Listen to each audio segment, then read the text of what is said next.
There is nothing wrong with your television set. Do not attempt to adjust the picture. We are controlling transmission. If we wish to make it louder, we will bring up the volume. If we wish to make it softer, we will tune it to a whisper. We will control the horizontal. We will control the vertical. We can roll the image, make it flutter. We can change the focus to a soft blur, or sharpen it to crystal clarity. For the next hour, sit quietly and we will control all that you see and hear. We repeat, there is nothing wrong with your television set. You are about to participate in a great adventure. You are about to experience the awe and mystery which reaches from the inner mind to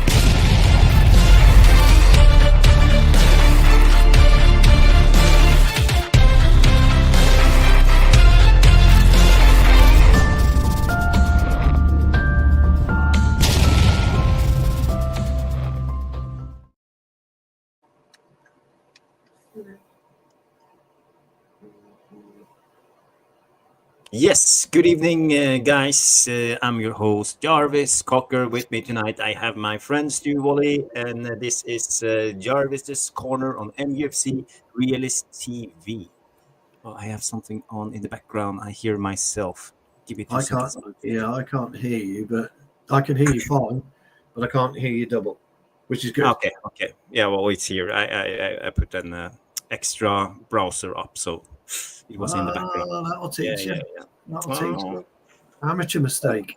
It's amateur hour. Sorry. It is. Amateur hour on Jarvis's Corner. Yes. Welcome to Jarvis's Amateur Hour. Yeah, guys and girls and people in the house. Good to see you all. We have people here in the house already. I see Neil Driscoll, yes. Shay, Arsenal, the Normal T channel with Riley Taylor. Big up, Riley Taylor. And we have who else? Jamie Wayne is here. It's Timmy. Timmy. Always big up Timmy and the legend herself, Stephanie Griffith. Yes. We all know. Always asking. Always clear helping. That's it. Yes. Stephanie Griffith. Yes, it's Monday. It's 9 p.m. It's time, or we are a couple of minutes late. Sorry about the delay, but me and Stu, we sit in the back room and start chatting, and time flies. Yes. That's the way it is. And my son is calling me. Give me 1 second. Stu, can you say hello to the people in the chat room? I will indeed. Yes. Big hello for myself. We were a bit late. We were just talking about a few bits and pieces, in the back room. Kind of a little bit about what's currently going on at the club, what's currently going on in football. So we'll cover all of that, no problem at all. Lee Ball is in the house. Good to see you. Lamar France is also in the house, which is great. Mr. B. I love that smiley face, haven't you, from Mr. B. Brilliant. And Dave Porter is in the house. Good to see you, Dave. Hope you're well. Okay, I'm back. It was my son actually asking for more time on the iPad. Oh, no. Get to bed. Go to sleep. Come on, go to sleep. Come on.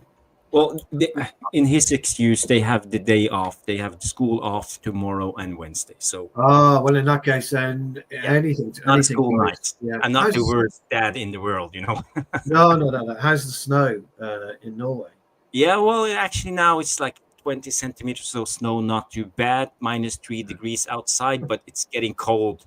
Wednesday, Thursday, it's going to be -25 degrees. I believe that's terrible. I believe we've got snow in some parts of the UK tonight, and maybe where I live tomorrow. So that'll be quite interesting to see. Hopefully not. How's the roads in the UK when you get snow? Are they even driving? Look, if we get a millimetre of snow in the UK, it's chaos. It's truly chaos. We're just not used to it, so we're not prepared for it. We get like a smatter in the gritters. We have gritters go out, and they coat the road with salt. It's very, very strange in the UK. It's not like you lot land a plane in 20 centimeters of snow. We shut the airports with, I think the guys in the chat will tell me, about 1 millimeter of snow. We shut our airports. We can't cope with it. We're not very good with. Although we're quite a damp and miserable country in the winter. Yeah. Most of the year, actually, snow is a killer for us. It just stops us in our track. So, I'm interested in hearing the people in the VAR room where you are about in the world, and do you actually have snow or winter time and the temperature? So feel free to share, because where I'm from in the world, you have 6 months of winter, 1 month of spring, and 4 months of summer, and one month of fall. So it's almost winter or summer all the time. So I see Neil Driscoll come in snow not where I live, Devon. Oh, so it's the snow. It's not snowing in Devon. No, Devon's beautiful. Devon, that's what do you have? Devon, that's Exeter, or the area around there. That's way that's way down. So you got Somerset, Devon, and then you've got Cornwall. So Devon and Cornwall in particular are beautiful places. They really, and part of Somerset, they've got certain areas. But I tell you something. There's a place called Cheddar Gorge, which is at the topish side of Somerset, and that's just divine. It's beautiful, absolutely beautiful. Yeah. Jarvis excuses for his bad golf handicap. 6 months old. That's actually true. I thought your handicap was improving. You did say it is. The other day I went. We have a simulator, the golf simulator. So I do some winter training practice, but it's not the same. It's more like a PlayStation thingy. So yeah. Oh dear. But you get to practice your swing at least. Yes. What Mr. B says, does Colombian snow count? Who knows? No, it's not. No. Who knows? And people always say Canada is cold, but beautiful outside here. We're way above zero and has not had any winter whatsoever. Yeah. Wow. Maybe it's a climate change. I don't know if you believe in climate change. It's another discussion, but yeah, something is going on. And I would say the winter up here in north, actually not the same as it used to be in the 80s and the 90s when I was growing up. We have minus 20 degrees for 3 days, then it's suddenly raining for 3 days, then you have 10 degrees of snow, all the snow disappears, then it starts snowing for non-stop for 5 days. So it's always shifting. It's more to the extreme, and this is how I see it. Yeah. So we snow with us. It like comes in one clump, and that's it. After that, good night, Vienna. Mm-hmm. It just it's not knock, Stu. Knock. Yes, it's terrible. Well, let him in then. Let him in. Knock. Who's there? It's the snow. Big up, buddy. Big up. Good evening. It is. Big up. So, how's the weather in Manchester? I heard Noradin said it was pretty cold outside. Oh, it's cold. Yeah. I saw a polar bear driving the bus. I saw a penguin riding the tram. We're not there yet, but yeah, we'll be getting there soon enough. We're supposed to have a blast tonight from the Antarctic. So it may be on higher ground, but it's a little bit cold outside. And Saturday's supposed to be Tatooine yet. Tatooine, I think Saturday a lot of fixtures may be called off. Oh, possibly. Yeah, it's supposed to be a bad blast this weekend. So lower league matches may suffer, unfortunately. Mm-hmm. Well, but not Premier League. It will go on. The show must go on. Manchester. You'd be surprised, mate. Hey, Avram's first game in charge at Ipswich. Match postponed due to snow. You won't surprise me. Yeah, you won't be able to get there. It's down in Suffolk. Where the firearms and all that, Angular. It's East Anglia. So East Anglia, yeah, it's Ipswich way. Ipswich. I've been around there. Go down it's low. It's low. And it takes forever to get. I've been on holiday around there. Again, beautiful place. They got at the top of East Anglia. They've got the Norfolk Broads, which is like a beautiful kind of river. Well, river. It's like kind of a canal cruise type thing. And it's Great really Yarmouth. And Great Yarmouth down there. Yeah, you got a lot of American Air Force bases based Ipswich way. Yeah, through Lincolnshire as well. It's weird. You can actually drive past the military base on the open road through Lincolnshire. Yes, you can. I drove right past it on my way on holiday down there the last couple of years, and it's like, wow, it's like easily. I got a bit of a story to tell about that, Mr. Tate, because many moons ago, when I may or may not have been working at Jaguar Land Rover, I got a VIP trip to Scampton, and I met the Red Arrows, and went through their training base and their cockpits, and they showed us how to develop all the. I do have some pictures somewhere. I have to dig them out one day and show you them. But yeah, so I met the Red Arrows. It was a while ago, and they've obviously changed. But I was lucky enough to do that. I've seen the Red Arrows when I was 10 years old. They buzzed Manchester. Buzzed Manchester. I went to Manchester Airport to watch him. Then on the way home, they buzzed. I remember I was with my mum. I was with my brother, and I was only about 10, and my brother's about 3. They buzzed the city centre.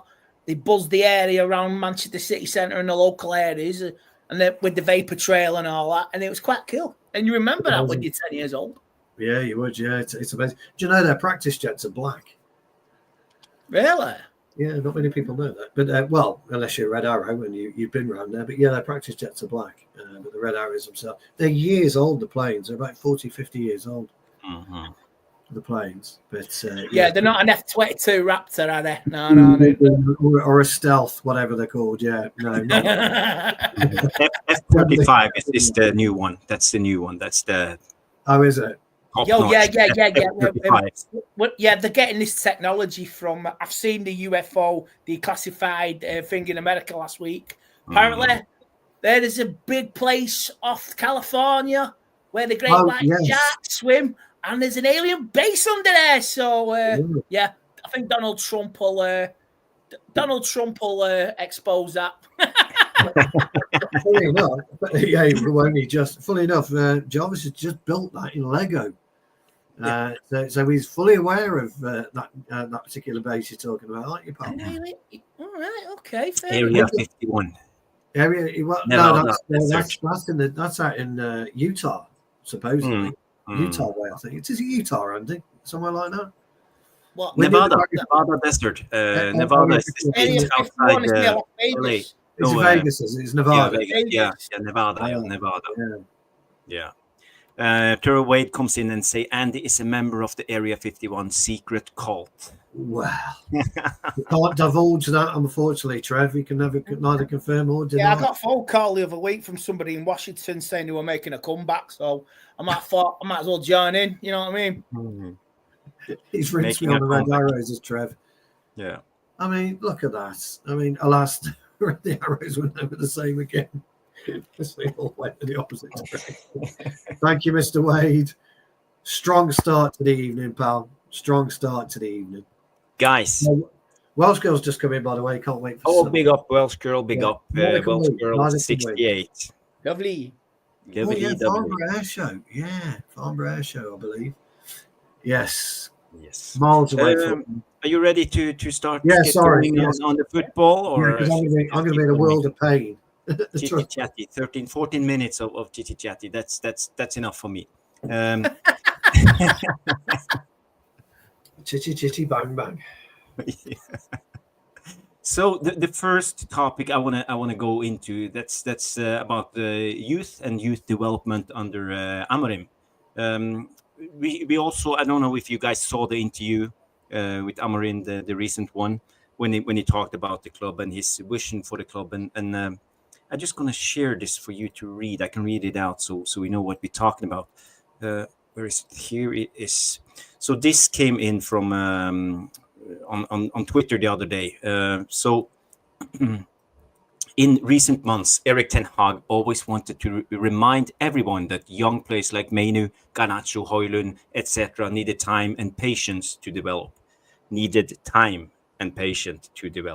But for Ruben Amorim, the vision is that if you're a Man United it means you should be ready to be a United player. It doesn't want to hear about time. You have to take the responsibility. So it's quite an what do you call it? An direct approach, an aggressive approach. He demands a lot from the youngsters, and he wants them to be ready right away while they are getting the chance at the first team. So we know the tradition of Man United. We have had a long tradition in always having academy players on the at least in the squad for over, is it 50 years now, or is it more? Oh God, every year for 50 plus years, yeah. Pretty much every year. Yeah. So it's an incredible stat. Now we have Ruben Amorin coming in. He had 21 teenagers debuting for Sporting in his 3 years at the club. So he has quite an excessive CV when it's about bringing from youth. Do you think his approach can work at Man United, and is it the right approach in the way he says it? Because he say you should be ready to be a United player. He doesn't want to hear about time. He's not giving them time. They have to take responsibility right away. Stu. Yeah, look, anybody who's watched our show, watch me, watch you, watch Andy, watch Tom, we've all said repeatedly that if you sign for Manchester United, then you're ready to play for Manchester United. We've always said that. And I think that's even been fair, you know, when you look at the early 80s with the likes of Norman Whiteside, 17-year-old came in to play for the club. Wayne Rooney, you know, in the year 2000s. There have been players at a young age that have come in and have demonstrated an ability to be regular first-team players. We look so far, KB Maino and Garnacho have come in and demonstrated they are ready for first-team action. Whether there's a consistency level to them, different story, but they're ready for first-team action. So I guess the question is, should we be fearful of what Amorim's trying to do, or should we really get behind him and because that's what we want Amorim to do? And I'm kind of on the thing is, I like what he's saying, but you know as well as I do, and me and Andy, we're all of us are long in the tooth when it comes to seeing different managers sit in front of a microphone and tell people what they want to hear rather than what they need to hear. I think Amorim's done a bit of both. I think he's talking about what we need to hear, and we need to hear that kind of philosophy, so to speak, of youth should be ready, and you know, and youth. You know, if I call on Amas, then I expect a level of performance from Amas if he comes into the team. We're just using it as an example. So what really interests me more than anything is, and I guess this is a question on all our lips as fans, will he be able to replicate what he's done in Sporting to bring to Manchester United? Now, the thing that I took most out of his interview, Jarvis, and I'm going to give myself a bit of kudos here. Because, and Andy's been on the stream with me when I mentioned it, because he looked at me quizzically when I said it. But I've always said to you, Jarvis, formations aren't the be-all and end-all of football. 100%, yeah. And I've always said that to you. You know I have. And I know Andy, well, that's why he looked at me quizzically, Andy. You may or may not remember the conversation, but it was on a stream with Jarvis Corner. And I said it's all about how the players interpret the game. And I stood by it. So I was kind of like chuffed in a way. And I had a bit of a wry smile when I saw what he read. He says, you can talk about a 4-3-3, 3-4-3, 3-5-2, 4-4-2. But it's the players. Can the players adapt to certain things with me? And then you mentioned a while ago, Jarvis, a couple of weeks ago, when you were talking about the sweet spot in a particular area of the pitch. And I reminded you that there's nothing, I didn't say it quite like this, so I'm going to be a bit more blunt tonight, so don't take any offence. But I said it's nothing new because it was employed by Marianne Fellaini and our good old friend Louis van Gaal. And he goes, fuck yeah. And you just remembered that, you know, that being. So what I'm really excited to see And I should be still upset, by the way, if and I've listened to leaks coming out already. KB Mano apparently said, "Wow, what a refreshing training session," and all that kind of stuff. Which you're going to expect. You're going to get these leaks. It's happened with England at the moment, isn't it? With League on, Southgate was useless. It was too regimented, and Eric Ten Hag was too regimented. Yeah. So it's time for these players to kind of like stand up, be counted, as we've all asked for. But to really, really now show their true worth. And if a Harry Amas or a Collier, or Andy knows more about the under 21s and under 18s than I do, so he'll have a much better idea. But our current striker, the one who's scoring the goals, the Arsenal lads. Yeah, Arsenal, yeah. I've seen a couple of his goals. Obi Martin, no, yeah. Well, yeah, with something like that. We've got Kone as well. We've got all these players. And if our first 11 or some of them aren't delivering, then please bring them in. And I've got absolutely no issue with it, Jarvis. And I'll applaud him for doing it. Because we can't live in the past anymore. Manchester United from 2013 and up until 2013, from 93, 94 is gone. We're not that club anymore. We're a different type of club, and so I would applaud him. I would welcome it, and I've always said, if you play for Manchester United at whatever level, if you've been signed for Manchester United at whatever level, and everybody knows I have because I'm like a broken record, then you should be ready, prepared to play at the level as expected by Andy, myself, you, and everybody. Person in the VAR room and anybody else that spends their hard-earned money to walk through those turnstiles and do it. So I loved his interview to an extent, but some of it you'd expect, but there's a lot of it I was really pleased about. It didn't seem PR'd to me too much. There was a little bit PR in it. It didn't seem. Yeah. I agree on that because Ten Hag said something when he came in. Errors come to an end. It's PR. Yeah, there's a little bit of PR in it. Yeah, there was a little bit of PR in it, but you'd expect that. But a lot of it, I could kind of understand. So I'm really looking forward to Sunday. I really am. I don't get excited too much, as you well know. I'm looking forward to Sunday. It's going to be a really difficult game. And Andy touched on this last week, actually, because Ipswich got their first win. So it'll be a really difficult game. And I just hope that we don't have a false dawn for 6 games and we have this consistency. But I'm excited to see what he can do. I believe we've got the finest young coach in European football, possibly world football. We seem to have a lot of younger backroom staff. I mean, two of them are 28 and 29 years of age, aren't they? Yeah, the new coaches of Amorim, yes. Yeah, I think the goalkeeper is isn't he about 60 or something like that? 16, yeah. No, I don't know, but I am really, really looking forward to Sunday. I'm going to watch, and I just hope it's not a false dawn. But no, I think if you're good enough, old saying, if you're good enough, you're old enough. Yeah. Right. Yeah, Matt Busby said that. He did. Yeah, he did. The legend himself. But Andy, do you see there's a difference in approach from Amorin than Ten Hag had? Maybe Ten Hag was a little bit more cautious. He wanted to wait until they were ready. I don't know how you see if a youngster is ready. I heard several things how you can develop a youngster. Sometimes you just have to take them off guard and just throw them in there and they will perform. And some of them respond because they need time to prepare it. It depends on the individual in a way.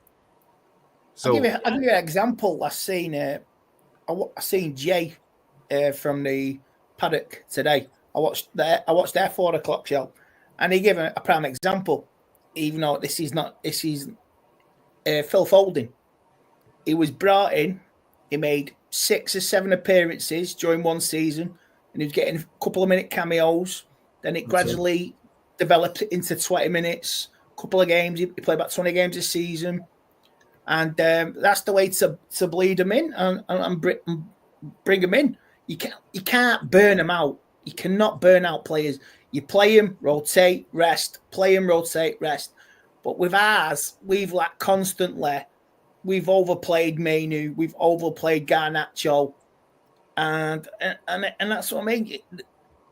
A manager will need to know, and I'm sure he will know, when to play them, when to rest them, and with the other youngsters. Because if you look at it now, international break's gone now, done. We have 4 months of constant football, 2 games a week. We've got Carabao Cup. We've got what's left of the Europa program as well. So I'm sure the youngsters. Something like that. Yeah, we've got Ipswich, we've got Everton, Arsenal, Nottingham Forest, all thrown with Tottenham in the cup. City, we got City. Yeah. So everything going right through to the FA Cup 3rd round. So you got about 9-10 games there. So everybody, I would say, will be looked at. And like you say, if the new lad from Arsenal, I mean, what a time that would be to play him against Tottenham. And to really rough on the Spurs, and he's an Arsenal lad. He scored 6 goals, hasn't he, already? He's only played 3 games, hasn't he? Hasn't he scored about 6 or 7 goals or something? Nuts. He scored a 16-minute hat-trick. Hat-trick, didn't he, on his debut? Did you guys see the video of Obi Martin? He had the shot on goal, and the ball was rolling right in front of goal, and it was going to go into the goal, and one of the other players came and just tapped it in. And Obi Martin, he was so pissed. He didn't even want to celebrate. He was like, so he should be faced. It was not wrong with that. If somebody takes your goal, you're entitled to be naffed off, mate. You're entitled to be naffed off. God, he has an attitude, he has an attitude, and I think a great striker need to have some kind of attitude. You have Ronaldo was like that. I've seen Ronaldo scored a fantastic goal for Portugal. Yeah, he took on everybody and scored a goal. And guess who spoilt it? Nani, because he tapped it in. He did. Nani tapped it in. Did. Ronaldo lost his shit with Nani for Portugal. It was a qualifier, and he just lost his shit. And he took on about 4, 5, 7 players, and he scored. And Nani's like, oh, goal anger. You know what I mean? So I've seen that example at what Stu said. So I think the manager will do wisely. He'll work with everybody. All them players now need to be scared, and I hope they are scared. No favoritism. No, you're playing because you're named. You're a big name. So everybody needs to be fit to fear the manager, and that's what I want. I want a manager with total control. Well, I've got to play him. No, you know what I mean? So I just want fear in this squad.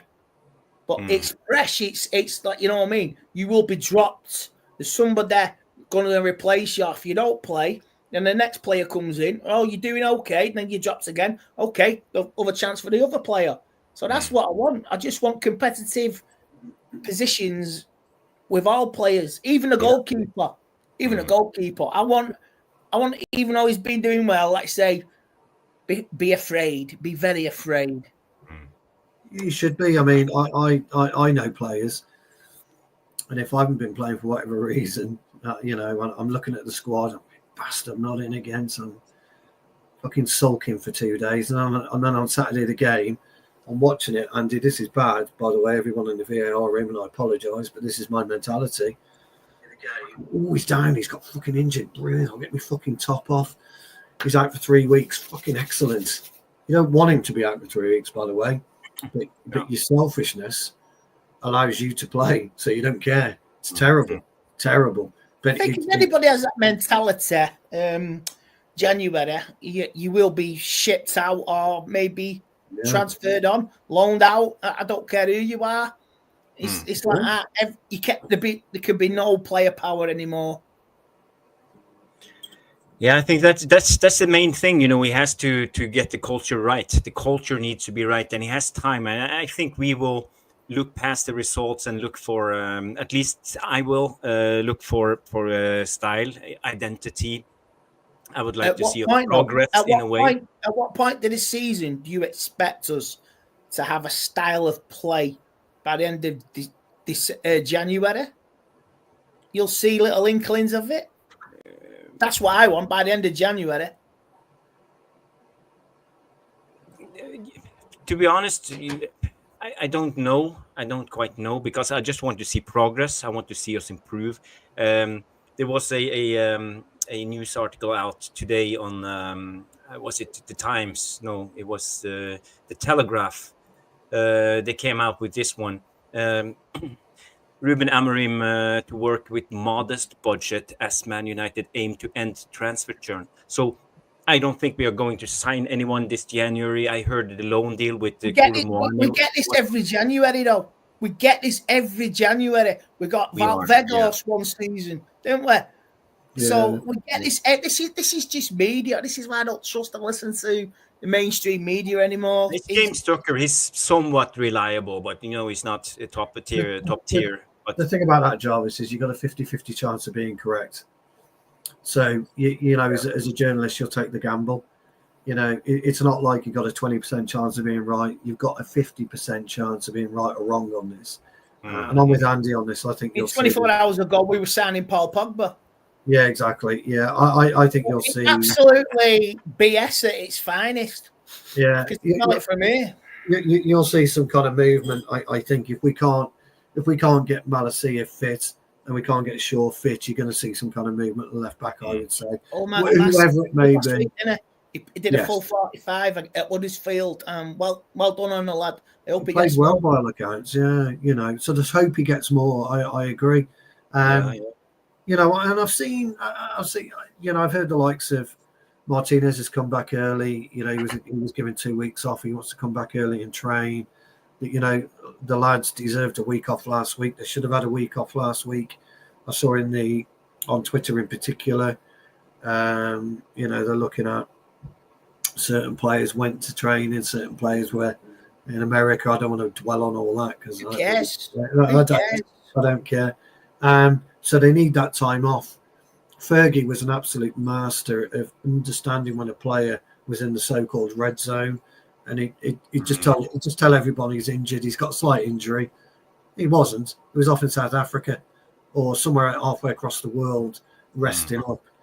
And that's Amorin looks to be that type of manager. He looks that he could do something like that. Oh yeah. I'm sure Ineos will have briefed him of these players. Exactly right. Player power. Ineos are aware of this. They won't. They will try to deal with it, and they'll give the manager the power to make the changes if needed, and kick out any people who are not with the project going forward.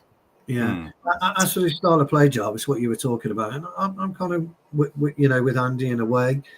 I'm not necessarily a huge fan of a style of play, Jarvis. No, it's more about attitude for me. I think you have to have the right. Amorim has mentioned this. He wants the place with the right attitude. The attitude first comes. I think you're right there, Jarvis. The attitude's got to come first. Exactly. You get the attitude, you get the performances, then you get the smiles. Everybody pulling together, and it's got to be maintained. Yeah, I've often described the style of play. Is passing from A to B to C to D to E to F to G until because that's what football is, from passing from A to B. And people can interpret a style of play anyway. We can all look at a 3-4-3 and interpret that way completely differently.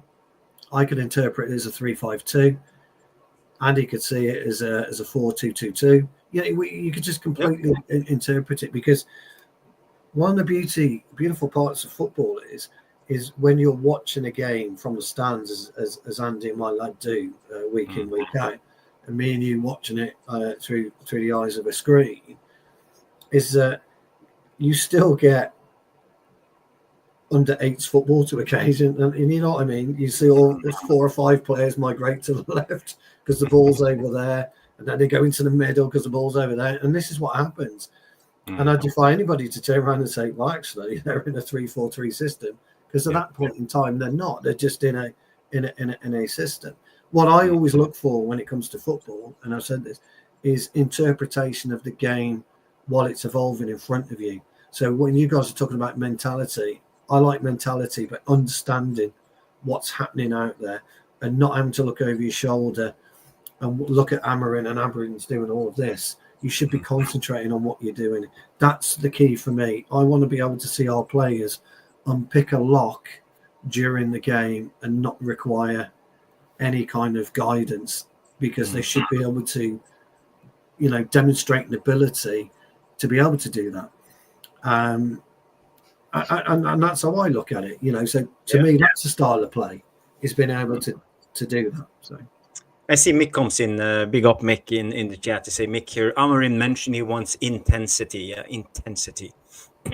to work as a team, and if you do, young talent will develop by the team, and he trying to create a system. So yeah, I agree with that, and it's very interesting to see. But going back to the youngsters, as we mentioned in Man United, they have the culture of bringing the youngsters in. But I see the problem in the last 10 to 15 years. I touched on this yesterday on Noradin's channel, is money. The culture of money is in the club. And a lot of these youngsters, we bring the best talents from all over the world. We talk about Obi Martin. No one has seen him play the men's game. He plays with kids. We see him score a lot of goals. And suddenly he's God's gift to football. We are so excited for him. And the hype is building up. He earns a lot of money. He earns a lot more money than the other 16, 17 years old academy players do. And the pressure, the fame and fortune around him is piling up. And when you get this kind of pressure, you also attract a lot of people, people who wants in on the fame and fortune, advisors, entourage, fans. Everybody's hyping you up all the time. So for me, it's a lot about mentality. Can you be tough enough mentally? Can you be strong enough? Do you have the courage to actually perform when you get the chance? And a lot of these players feel like they already made it before they have played 1 minute for Man United. And I think that's a big problem. We have seen the last 10 years players coming through the academy. For example, Hannibal, so much hype. He came from Monaco, and everybody was expecting him to come into the team and perform. And what happened to him? A lot of these stories goes around in the academy. So I think now it's time for Amorim. I think he wants to put pressure on these guys on the pitch, not only outside the pitch and building expectations, but actually throw them in, let them prove themselves right away. And that's what I like about this, because I think they've been doing it the wrong way. They have been paying them money and not letting them perform. I'll give you a prime example. I seen, was it Fernandez at Benfica, some of his comments today, and it sounds like that he came from Real Madrid at 16, and now he sounds like he wants to stay and he wants to play football. And I know United have got an option, but from reading the interview, he sounds like, I don't want to go back. I just want to play football. Because if he came back, I don't think he'll get game time. Because and that's the mentality of a good youngster. He wants to play. He just wants to play football. And they say if he's in the Champions League, he could get picked for Spain. He could get a big money move to La Liga in the future. So that's the mentality some of these United youngsters need to have. And they haven't got it at the moment. I think Martin Odegaard, your compatriot, is a great example of that, Andy. He signed at 15, didn't he, for Real Madrid for 80,000 quid a week. 80,000 pounds a week at 15. It didn't work out for him, did it, at Real Madrid? No, not at all. He went away, and now look at the player he is. He's a proper professional. He's a really good player, and we don't have that. You're absolutely right, guys. We thought we were going to have that with Pogba, didn't we? With all that kind of nonsense. And as good a footballer as he was, he went off the rails. And reports came out today about Jadon Sancho again not fitting in at Chelsea because he's a lazy git. They also want to send him back to us, and all that kind of stuff. And this is modernism, in the game. And Ravel Morrison, we all know the quality he has. We all know the quality. Wasted talent. Complete wasted talent, you know. Everton had a Danny Cadamartri, didn't they? Yeah. Ended up at Bradford City. Phenomenal talent. But he got Jermaine Pennant, phenomenal talent as young players, and clubs allowed them to evolve into absolute morons. I'm sorry to say, and we can't have that. So he did actually, Michael Jordan. We see a lot of these youngsters actually doing well in other clubs. Angel Gomez, for example, in France, is doing well now. He's at the England international team and national team and doing well. And you know, he's out of contract this summer, and people are talking about they want him back. Angel Gomez. He's at he's in Italy, isn't he? No, France. Is it Lille? Lille. Yeah. I thought it was Olympic, mate. I thought it was the team that got they're going to be relegated, Lens or something like that. No, he's playing very well by all accounts. Good. Well, good luck to him as well. Yeah. Dave 147 say, I'm pleased there's no money for Amorim. Let him use what's at his disposal in his new system. I'm sure do you think we can utilize this? Yeah, I'm sure there'll be like you work what you got, but if something becomes available as a loan or something, or you can, if somebody comes in with a bid for someone, I'm sure there's a strong possibility there'll be one deal for United. There'll be one deal. We very rarely do. The last time we did anything was Bruno. Weghorst. Vegas, but before that, no, you're talking big Bruno. Big fee, but I'm sure there'll be like one transfer into United in January. Depends what it is. Where do you think we need to strengthen? Are we talking left back or striker, center defender, or both. Midfielder? What do we need? We need a left back and a striker. Yeah. So if you could solve one of them two in January, so could you get away with it with a striker, or would you go for a left back? I mean, I'll go for another striker if you could get him to the end of the season. There's no. Sorry, Jarvis. Yeah, I was just going to say there's no Henrik Larsson transition, anymore, there's no Henrik Larssons out there anymore. You know, there's no players that you can grab on even on a loan. You know, just for that tiny period that's going to give you 15 goals that we'll probably need second half of the season, Andy. I know what you mean. I just wonder from a balance point of view, though, would you prefer a left back if we can't get Malacia fit? Or Luke Shaw as well. So are them two mysteriously going to be fit again for the second half of the season? Apparently so. Well, Malacia is a bit different, but Luke Shaw in particular, apparently so. And then you've got Mason Mount, which is, you know, his head injury. He's had concussion for about 8 weeks. Yeah, I think he struggles with something else, but that's a whole nother topic. When it comes to left back, I see young Harry Amas as a potential left back, but the problem is Luke Shaw or Malacia can't be trusted. When you've been out for football for so long, you're bound to have another injury again. I think Luke Shaw and Malacia will come back, play a couple of games, 2-3 weeks. They will be out injured again for 4, 5, 6 weeks. That's just the way it goes, always, because it has to. It's about the balance of the body. You know, if you have been going on one leg for 12 months, the other leg suffers. It's just the way it is. It does. Yeah, it does. Yeah, I mean, no, it does. I still think it's pretty selfish the way Luke Shaw prioritised England. 100%. You know what I mean? In the summer, it's like you missed out on the FA Cup final, and all of a sudden you're fit. Like, nah. Yeah, but Andy, this is the Nuruddin and I talked about this yesterday. It's the Man United culture. We have been having this since Pogba's day. You know, Pogba was always fit when it comes to France, but he was always injured when it came to Man United.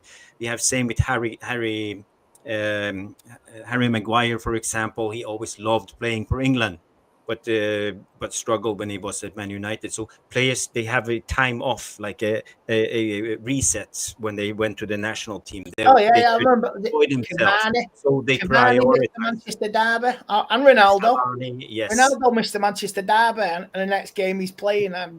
mind-boggling. Portugal. I don't know why we have this culture in Man United. I don't know if you guys want to speculate, but it looks like players enjoy going to the national team, but not anymore. To Man United. How many pulled out last week? Eight. Yes. Harry Kane said it's unacceptable. Everyone kicking off. You know what I mean? Well, you can understand like prioritizing the games now. They were sorry, but it was meaningless games over the weekend. Meaningless. Yeah. I think, yeah, you're talking about left wing back, aren't you? Sorry, perhaps we should have clarified that. Nah, well, you have to be able to defend your back post. Yeah. Even though if you're a wing back, because there's only 3 in the defense. So if you push over to one side and the cross comes, the left wing back needs to be able to defend the back post. It's just the way it is. And we can't use players like Garnacho to defend the back post. He's not. That's if he plays. That's if he plays a 3-4-3. Yeah, but that's the reality of the formation and how the game goes. So if you play the game, you understand you have to be able to defend the back post. So we can't use full-out wingers, short dribblers who they are not capable of doing this. So we need someone with a couple of defensive bones in their body. I just wanted to say we transitioned a little bit over to this one. The striker Rasmus Højlund is scoring struggles continue. No goals for Denmark in over a year. Can he break the drought under Amorin? And what's the solution when it comes to strikers? Because I think that this has been our biggest problem this season, scoring goals. And we've seen in Amorin's system. I think for the start, Jarvis, put the ball in the bloody box for him. That would help. You know, I know he's got to learn to be strong. I know people often, you know, be like that Harry Kane player we want him to be. But putting the ball in the box, I think, will be 100% on the boss's radar. You know, you put the ball in the box, I mean, you're going to get a ricochet here and there. It'll fall to it. You know, I mean, that is the fundamental thing of United. Playing with wingers. I mean, like, with a 4-3-3, we've got wingers. You put it on, you put it in the box. Who knows what can happen? You've got a great example here. I mean, Andy's right there, by the way. You've got to deliver. And there's 2 things before I go on to Højlund. First and foremost, here's a question for you two, and I'd like an answer each from you.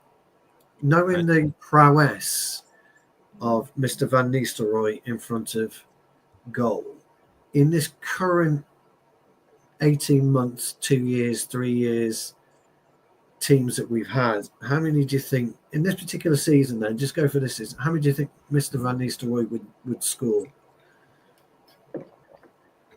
And I would like an answer. I think with this squad, he'd be lucky to get 15. 10 so far. I'd love to know from the VAR in, because I'm with you guys. I think anything between 10 to 15. The biggest issue for Højlund is he doesn't run in behind. And I've said this for a while. He doesn't get in behind. So, Jarvis, you said, I think it was last week or the week before, you were talking about Højlund playing on the shoulder, the defender's shoulder, and then we went through how to mark somebody who plays tightly against you, which is brilliant. But the best thing about it is he doesn't spin off. He doesn't use his strength to hold the defender off and spin in around him. Yeah. He doesn't look to make diagonal runs in and around him. But on the same token, as Andy is absolutely 100% correct, and I talk about this as well, we don't cross from deep. Yeah. So Garnacho will go, he'll come back, he'll go, he'll come back, or he'll go and try and go on his own. Exactly the same as Ahmed. His first thought is, how can I get around the defender, get into the box, and either, which is great play, by the way, try and cause an issue in terms of a penalty or try and then force the issue, get a bit of a cutback crossing. When really, and if you look at the way that Beckham used to play, Stevie Coppell used to play, Giggs used to play, used to try and get around the man, not 100%, just enough to be able to get the space and to put the cross in. And I'd like to see Ahmad and Garnacho do that. But again, the question for you guys is, I don't think they're the right profile of player to do that. They're a bit more attacking minded and a bit more selfish. Oh, I agree. I mean, because you got to know when they put the ball in the box, at what point do you go into the front near the goal, Correct. or do you hang back for the cross? It's all got to be synced together. Garnacho, say crossing it, Rashford crossing it, whoever's crossing it, even Anthony. Bloody hell, I can't believe I'm saying that. But he's got to know when to like go to the far post, hang back if he gets a pull back. That's what striking. That's the type of player he needs to be, and he needs to learn that fast.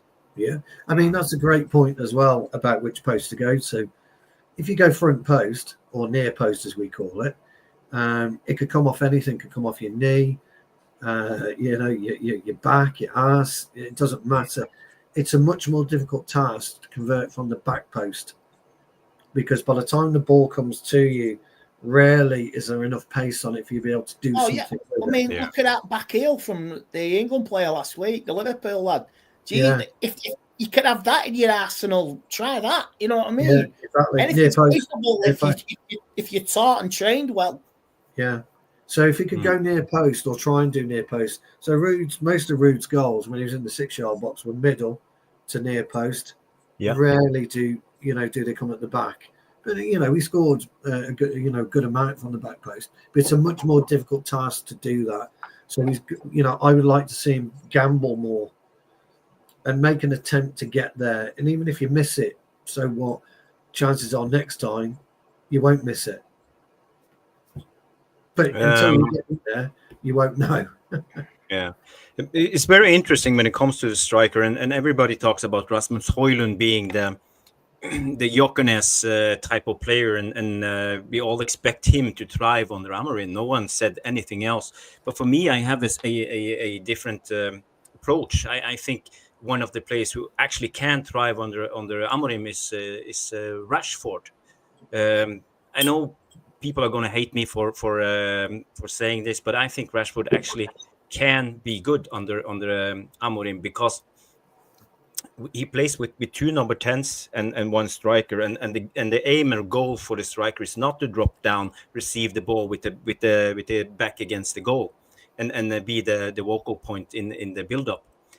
The number 9 is going to run the channels.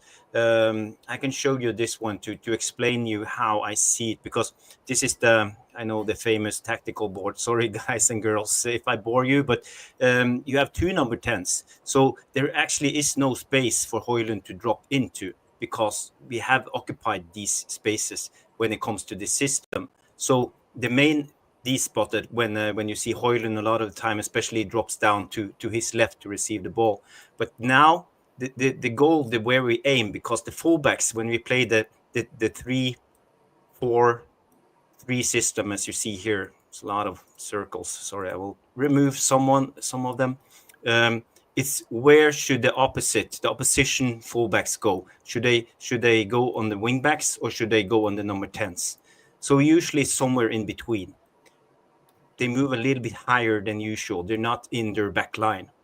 And this is what Amorin is trying to exploit, because there's so much space in the channel behind the opposition fullbacks. And this is where Jokenes is actually thriving, because he always have deep runs into the channels on both sides. And I see actually Rashford doing well, sprinting in these areas and being part of the play, because then you have Rashford in his favorite position on the edge of the 18-yard box, cutting in.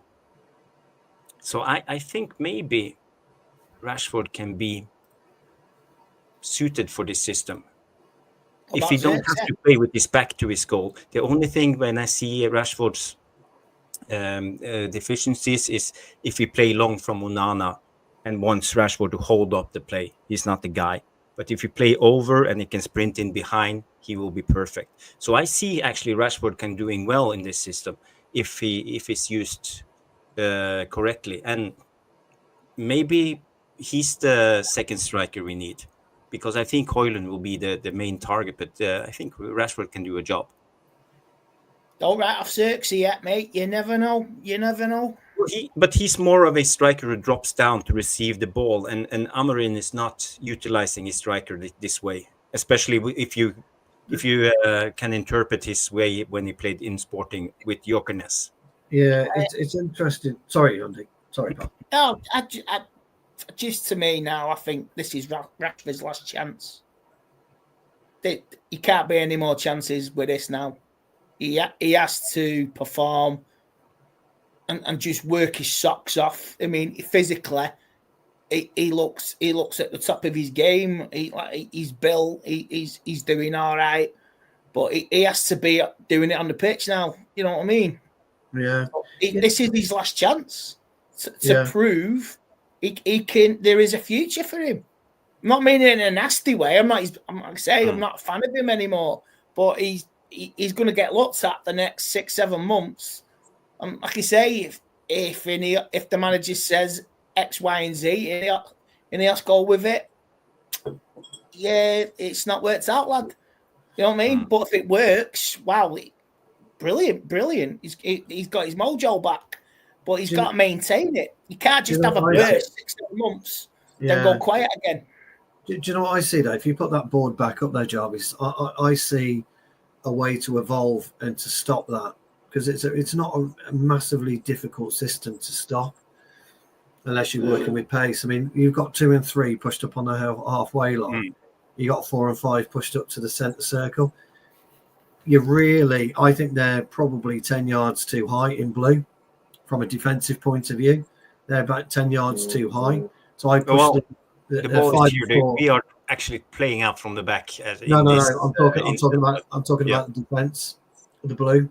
So if you push 5 and 4 back 2 yards, that's it.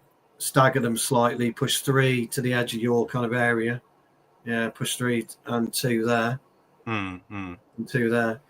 One of the biggest issues you've got, where you've got the highlighted areas, the circle areas, one of the biggest issues you've got is what the defender does in terms of how he combats 10 and 11.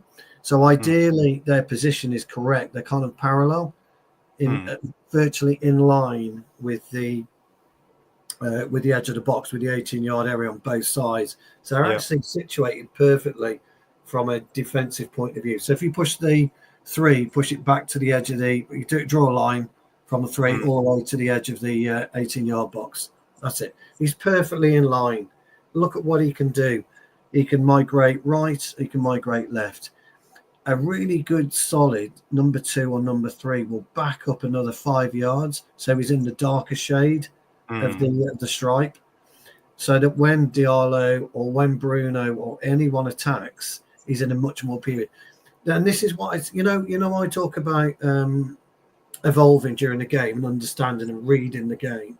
When you're talking about our attacking system, I'm looking at the defensive side and what would I do to combat that. And that's why I love football so much.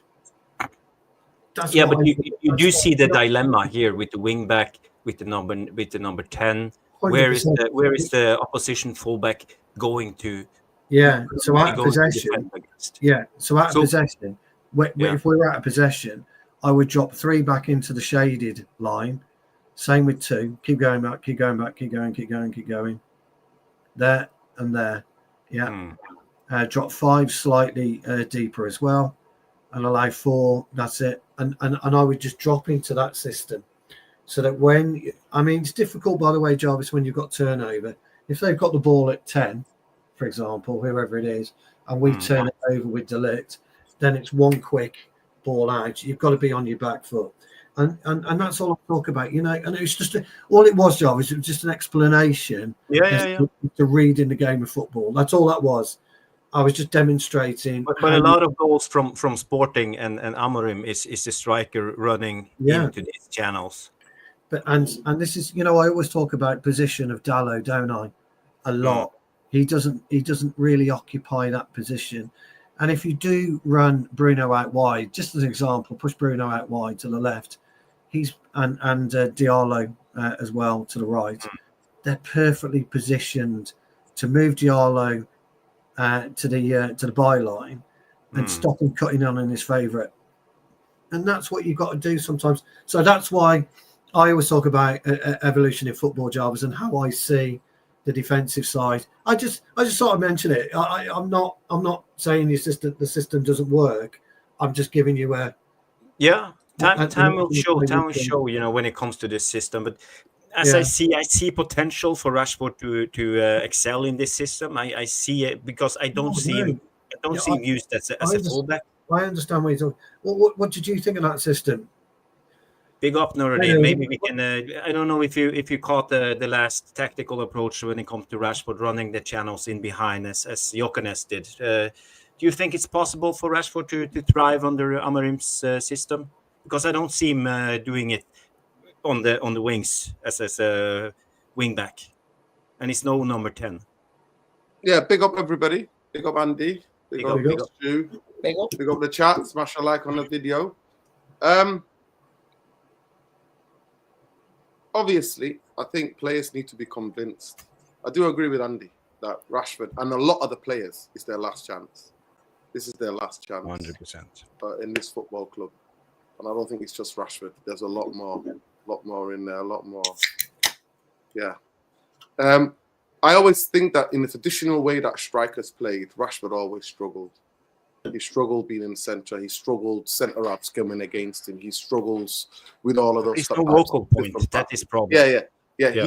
He struggles with all that. I know that Amorin uses strikers and the strikers quite differently, and they do that vertical runs into the channels.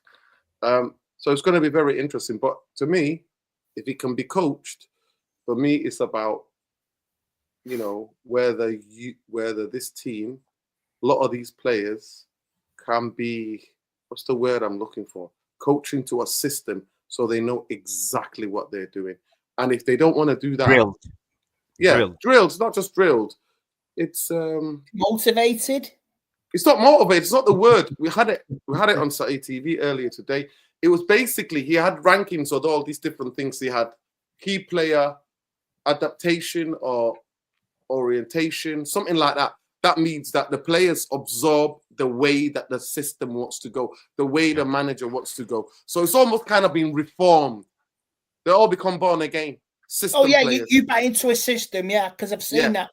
I've seen that with the players with Pep at City. They buy into this system, and this is what the United players need to do. Exactly. So that is the biggest thing what we need to see, and it's their last chance for a lot of them. Transformed. Yeah, transformed. That's the word. Big up Nash. Yeah, transformed. Can they be transformed into this system? And are they, the biggest thing is, are they willing and are they happy to be transformed? Because for me, transformed, once you're transformed to that, you become a key player. You become a key player. That's the next step up, is that you are becoming a key player for this manager's way. And I always have to stress this for people. In 146 years, I think, or 45 years of Manchester United history, it's the first time we've employed a coach, a first-team coach. He's not the manager. Ineos are the manager. Omar, Ashworth, Wilcox, Dodgy Dave, and the rest of the quarter-sexuals are in charge of the football club. Dodgy Dave and the quarter-sexuals are in charge. They're in charge of the managing. So if these players are not, if Amorin says, no, he doesn't get it, they have to deal with him. That means then the man, if you don't, like you coach, you understand in the dressing room.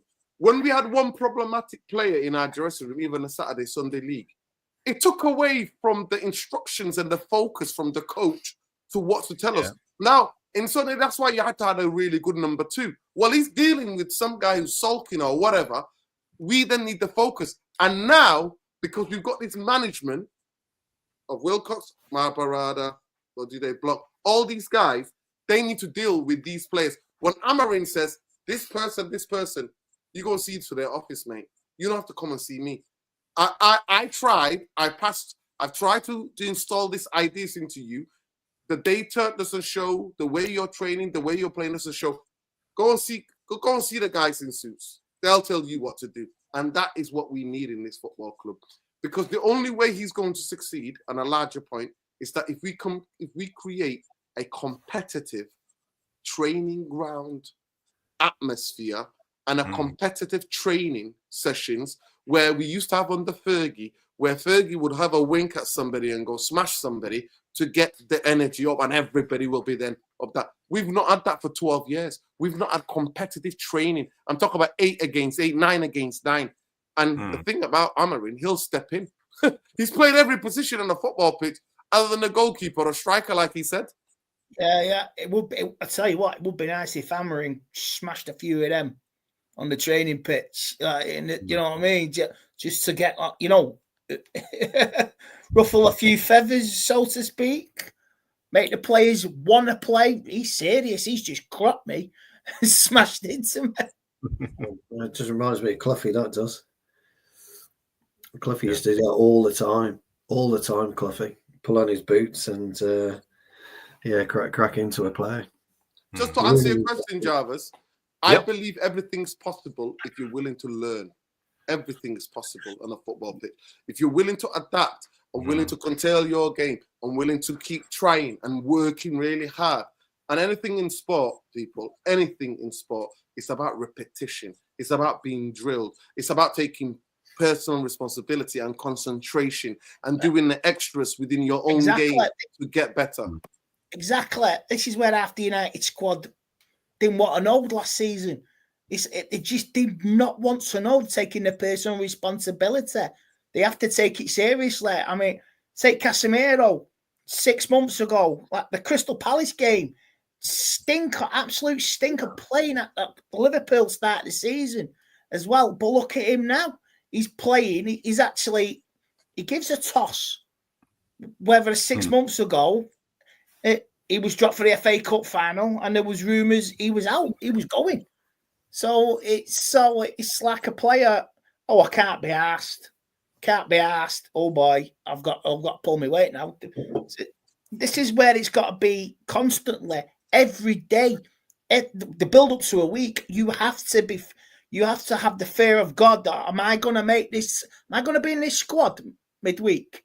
Am I going to be in this squad this weekend? You know what I mean? I'm dropped. What have I done wrong? You can't be just like that. Throw a hissy fit. You've got to be. Everyone has to be competitive now. Yeah, and they need to be humble. Be humble. You don't have a God-given right to play for Man United. Yeah, you have exactly. to perform every be time. Humble, be friends, be like you say, but be competitive with your friends, your teammates. Because if you're moaning and you're not, and you're bad apple, you don't, you rock the boat, mate. Everyone's gonna you'll be cast out. Everyone's got to be thinking from the same page, and that's what we need to see. And that's why I think that's why Andy, in his statement, he said clearly, and he looked into the camera actually when he said that. He said, "I will defend my players against anybody and everybody." Seriously. And he no, said I don't agree on that, though, mate. I don't. No, let me finish. No, let me finish. That was his way of saying, "Look, this is the fucking carrot, and this is the fucking stick. Now, it's all you guys what you choose. If you get behind me, if you plan into this, I will defend you guys to the hill." And that he meant that. But if you don't, there's nothing I can do. He's basically putting it on their hands, saying, "Well, it's up to you. Do you want to go down this path, or do you want to go down that path? If you choose, you are the person with a map, with everything. We've got all high tech to choose the right path or the wrong path." And I think that was clever and important, because the bigger thing, Andy, as fans, we say no, these players should have the responsibility. No, but in a team sport, you need to have as a coach, you need to have the players with you. They have to follow you. They have to. It's almost like war kind of words that are used in it. They have to get in the trenches with you. They have to be put. And the greatest thing about Fergie, we keep going back to that because it was a fucking example and it was incredible, was that I believe Fergie was the greatest sports psychologist in the history of sport. And I've only done a little degree in sport, but that don't make me qualify. You can disagree. But I'm just saying to you, because he could get into the heads of players who were average at best and make them think and believe that they were better than they were, their limitations. And that's why I believe it's not that long ago that he's played the game. He understands what the modern thing needs. And what I always go back to, and we did a show on United Real Therapy, is the words that to me stuck out for me about Ten Hag was that Benny McCarthy, who's a United fan, who loves Ten Hag, who says Ten Hag is an incredibly amazing tactician, knows every bit about the game. But Benny McCarthy said the words that made me go alarms in my head, was that the players never feel he's with them. We live in a different time. We don't live in 20 years ago, 30 years ago, 50 years ago, 60 years ago. Totally different. Totally different. The way life, society is. Modern day footballers, there has to be, unlike everything, has to be an emotional connection. And for me, the biggest thing I always say is, fuck the manager. You're playing for one of the most iconic football clubs in the world. What more do you need to wear that shirt? Like any of us will work ourselves into the ground. But then we've not been like that. So what the fuck do we expect from players? We've been about bankers bonuses, Glazers taking fucking dividends. That's what we've been about. That's what we've been about. So how do you expect to create a culture where people come in and everybody gets paid? Every one of those bankers who was part of the old regime, they were all on massive bonuses. I mean, Woodward still got shares in the club. Woodward's laughing. Arnold is laughing. They're all sat there going, cha-ching, ching. He's getting rid of people. Yes, more money in our pockets. This is the kind of mentality. So for me, now, Ineos can't go on. To me, I'm on fraud watch because I will never accept anybody. I don't give a fuck who you are. That gives the Glazers what they wanted for them to say stay. So for me, Jim would always be a rat to me because he gave them the investment. They never wanted to sell. All they wanted is an investment. So for me, until he buys the club fully out, you're still a rat. The day that you get rid of him, I will then give you the opportunity and the thing to think, you know what? You're the fully in charge now. You're in the steering wheel of this football club. Take this back to success. And with that, I will give you time. But I'm not giving anybody time when the Glazers are still the fucking biggest shareholders.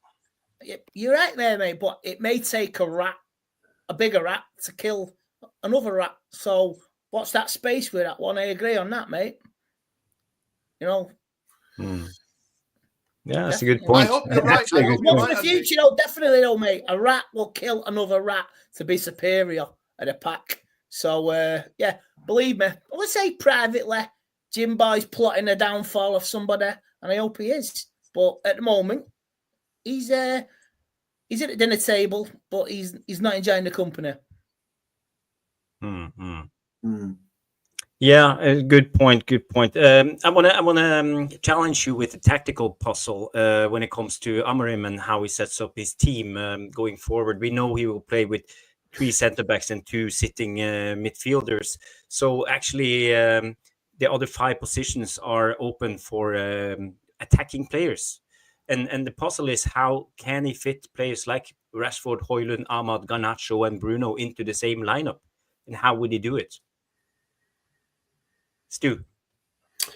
Well, if you remember in pre-season, I called for a 3-5-2, and that negated the 2 wingers. So there was no Garnacho, there was no Ahmed, there was no Rashford, etc. It was Yoro in the centre, it was Martinez to the left, it was De Ligt to the right. 2 wing backs. I was struggling there at that particular time. Now I'd put Matt Zari in, no problem. And another, whoever that another is. That's my only stumbling block at this point in time.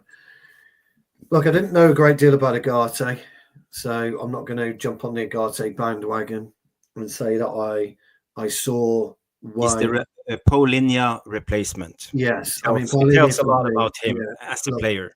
Yeah, Paulinho for me would have been absolutely perfect for us in a 3-5-2. I mean, we would just been a dream. But what I've noticed about Agate in the past, and I did mention it right at the beginning when we were linked with him, potentially that if Yoro, because you would use Yoro as our ball player to bring out from the back. I know Amorin loves to play out from the back. If I'm not mistaken, guys, he uses one of his centre halves to do that, and kind of go past the holding, or one of the holding midfielders, in which case Agate could then just hold back and add to that 3 if necessary, if we get turnover. So I would like to see Agate.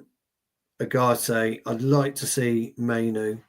I've got a bit of a hole in 10 at the moment. or the other 8. And then I was looking at Zirkzee and I was looking at Højlund. I think a 2 up top would be a much more effective system for us rather than the 2 so-called wingers and a number 9. I think a 2 up top would be more effective. And the reason for that is they can actually pull the 2 centre-halves apart. No, they wait. When you play a 3 or 5 or 2 wing backs, you're expecting your wing backs to occupy the other wing backs. That's what Liverpool did with Robertson and Trent. If you watch how they play, they occupy the opposing wing backs.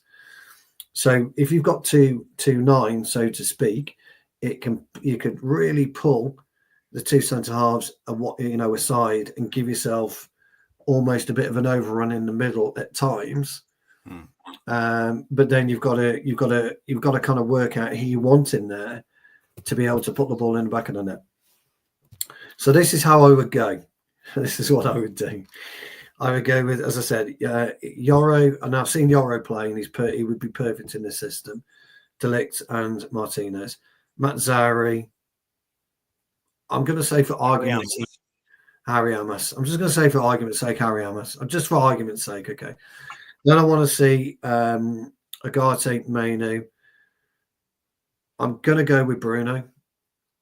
And then I'd like to see, I know you're not going to like this, lads, but I'd like to see Zirkzee and Højlund play together. And the reason I want to see them play together is they're 2 different types of forwards.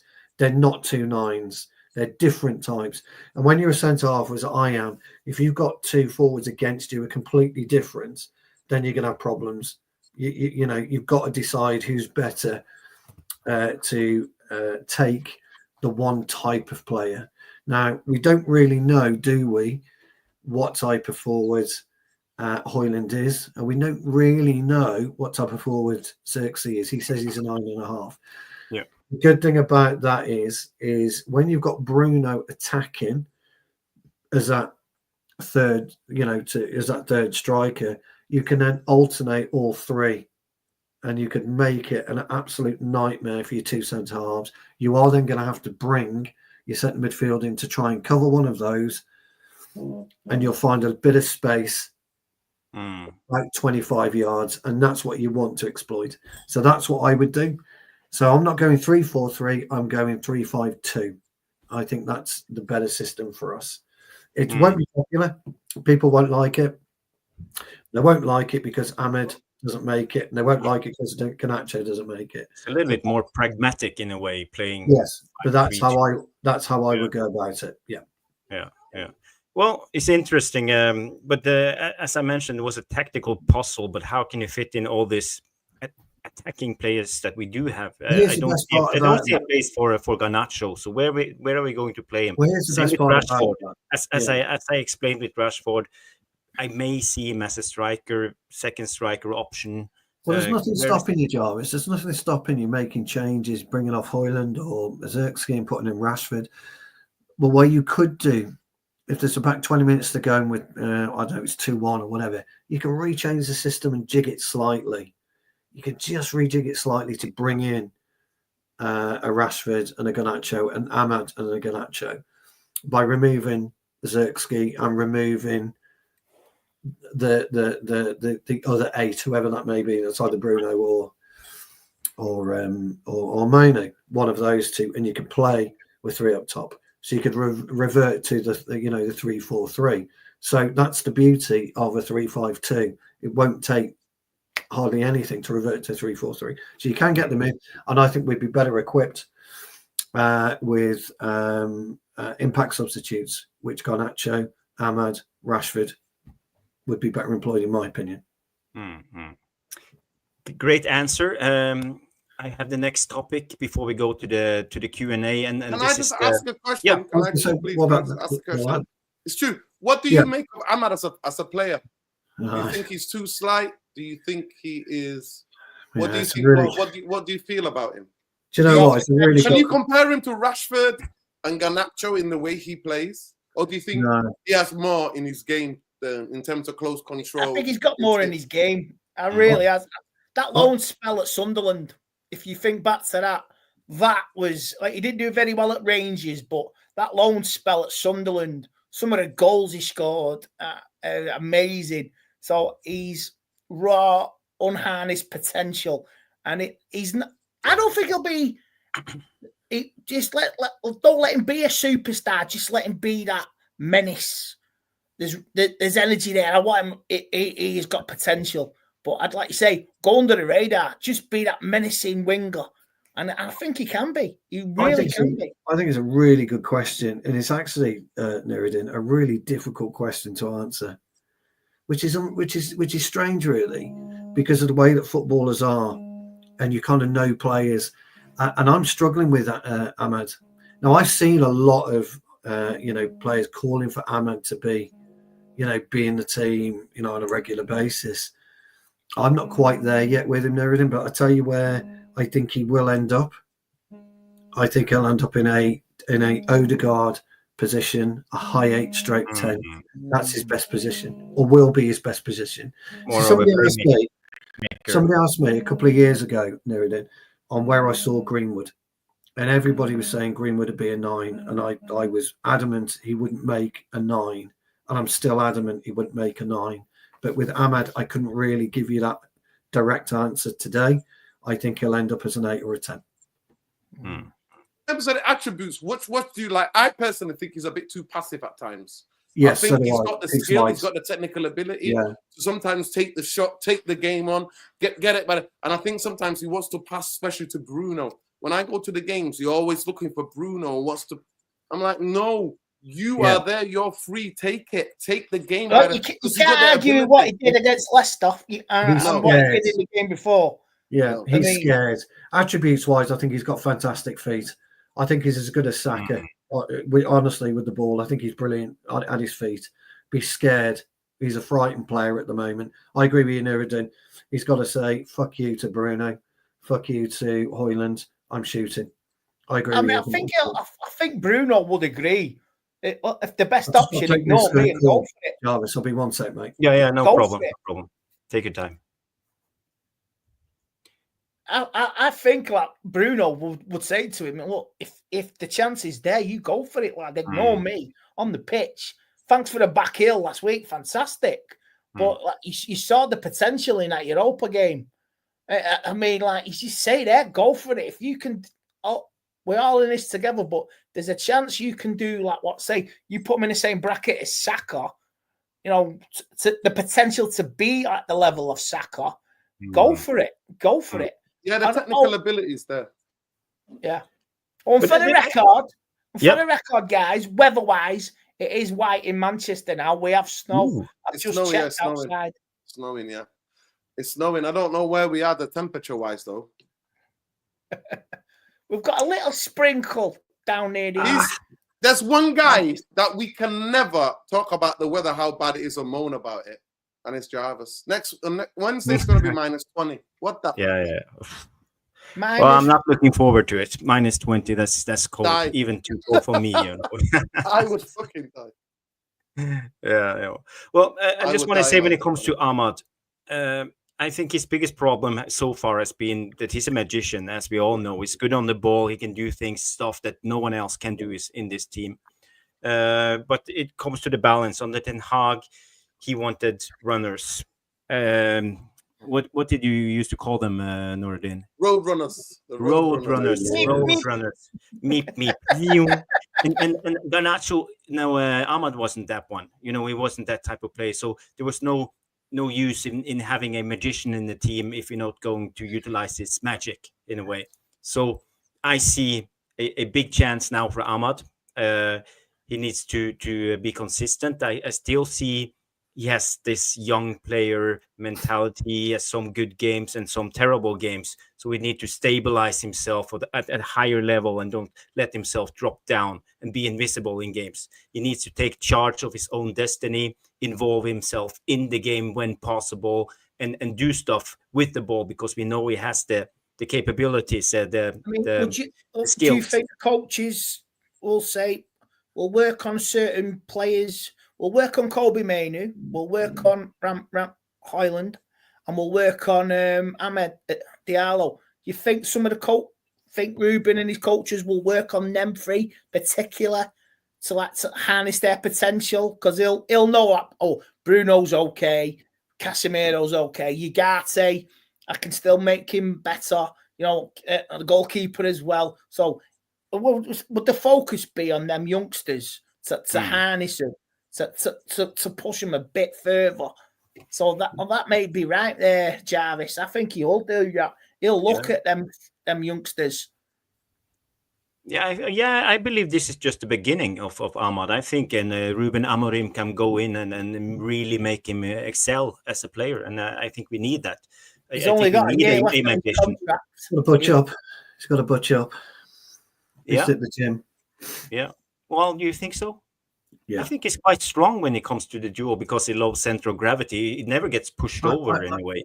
I think he's okay. And his heading ability, he wins a lot of duels. His goal against AC Milan speaks wonders for him. Yeah, it does. I just want to say quick when it comes to bulking up. I think this is wrong in football. I think a lot of people focus on bulking up, and you see players bulking up and not being the same as, for example, Rashford bulking up.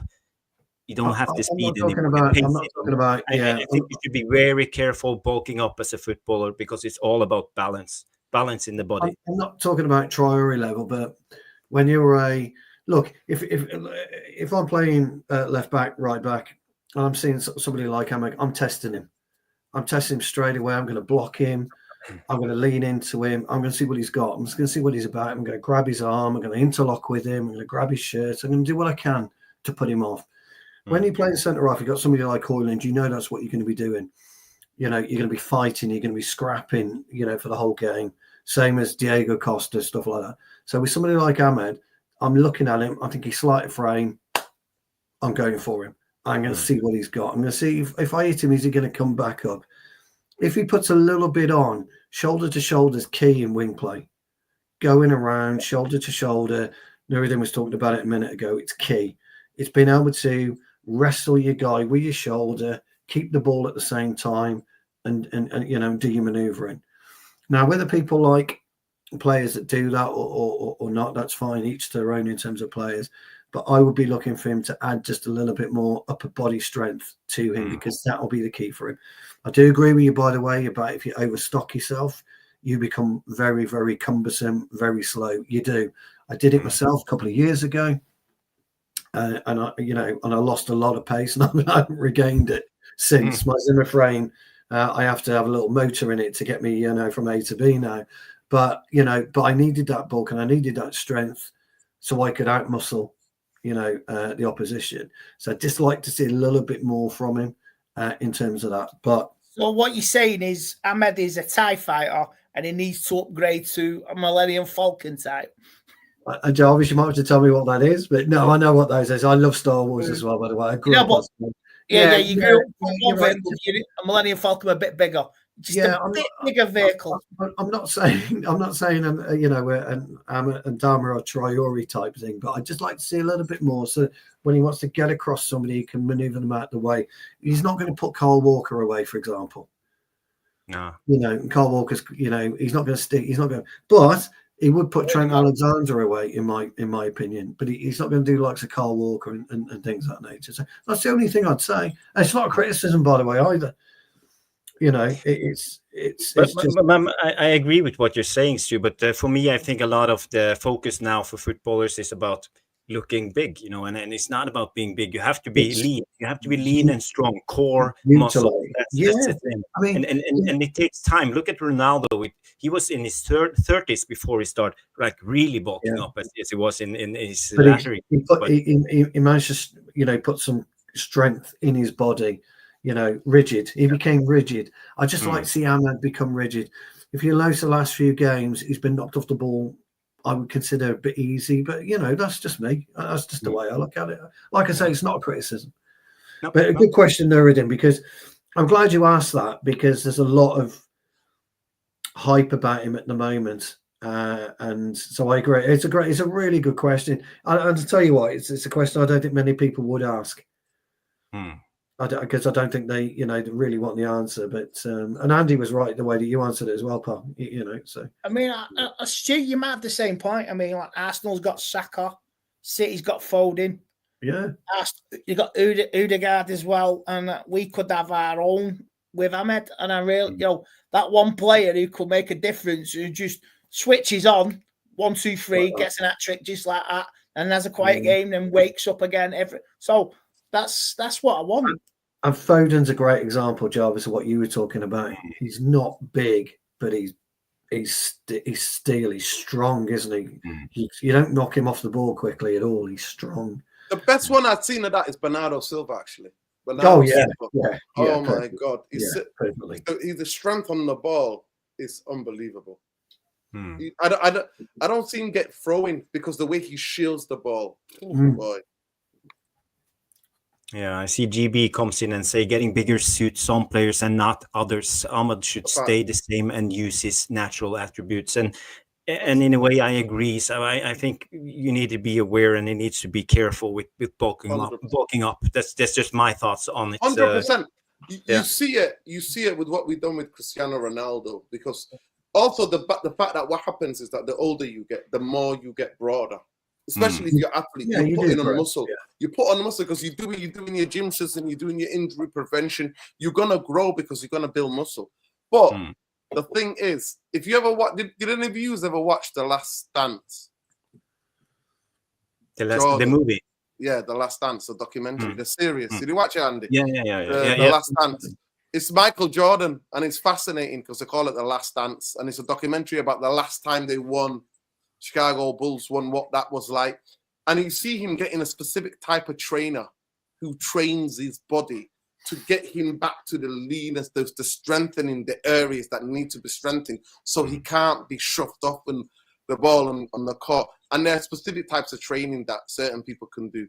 United used to have an amazing conditioner. Like, he used to take everybody's body, and it wasn't all one size fits all. He used to look at. I think basically it's more about calisthenics, not about putting weights. Yeah, it's not weight. It's the calisthenics. It's about. It's actually, you see it sometimes. I've seen it more in Spain, actually.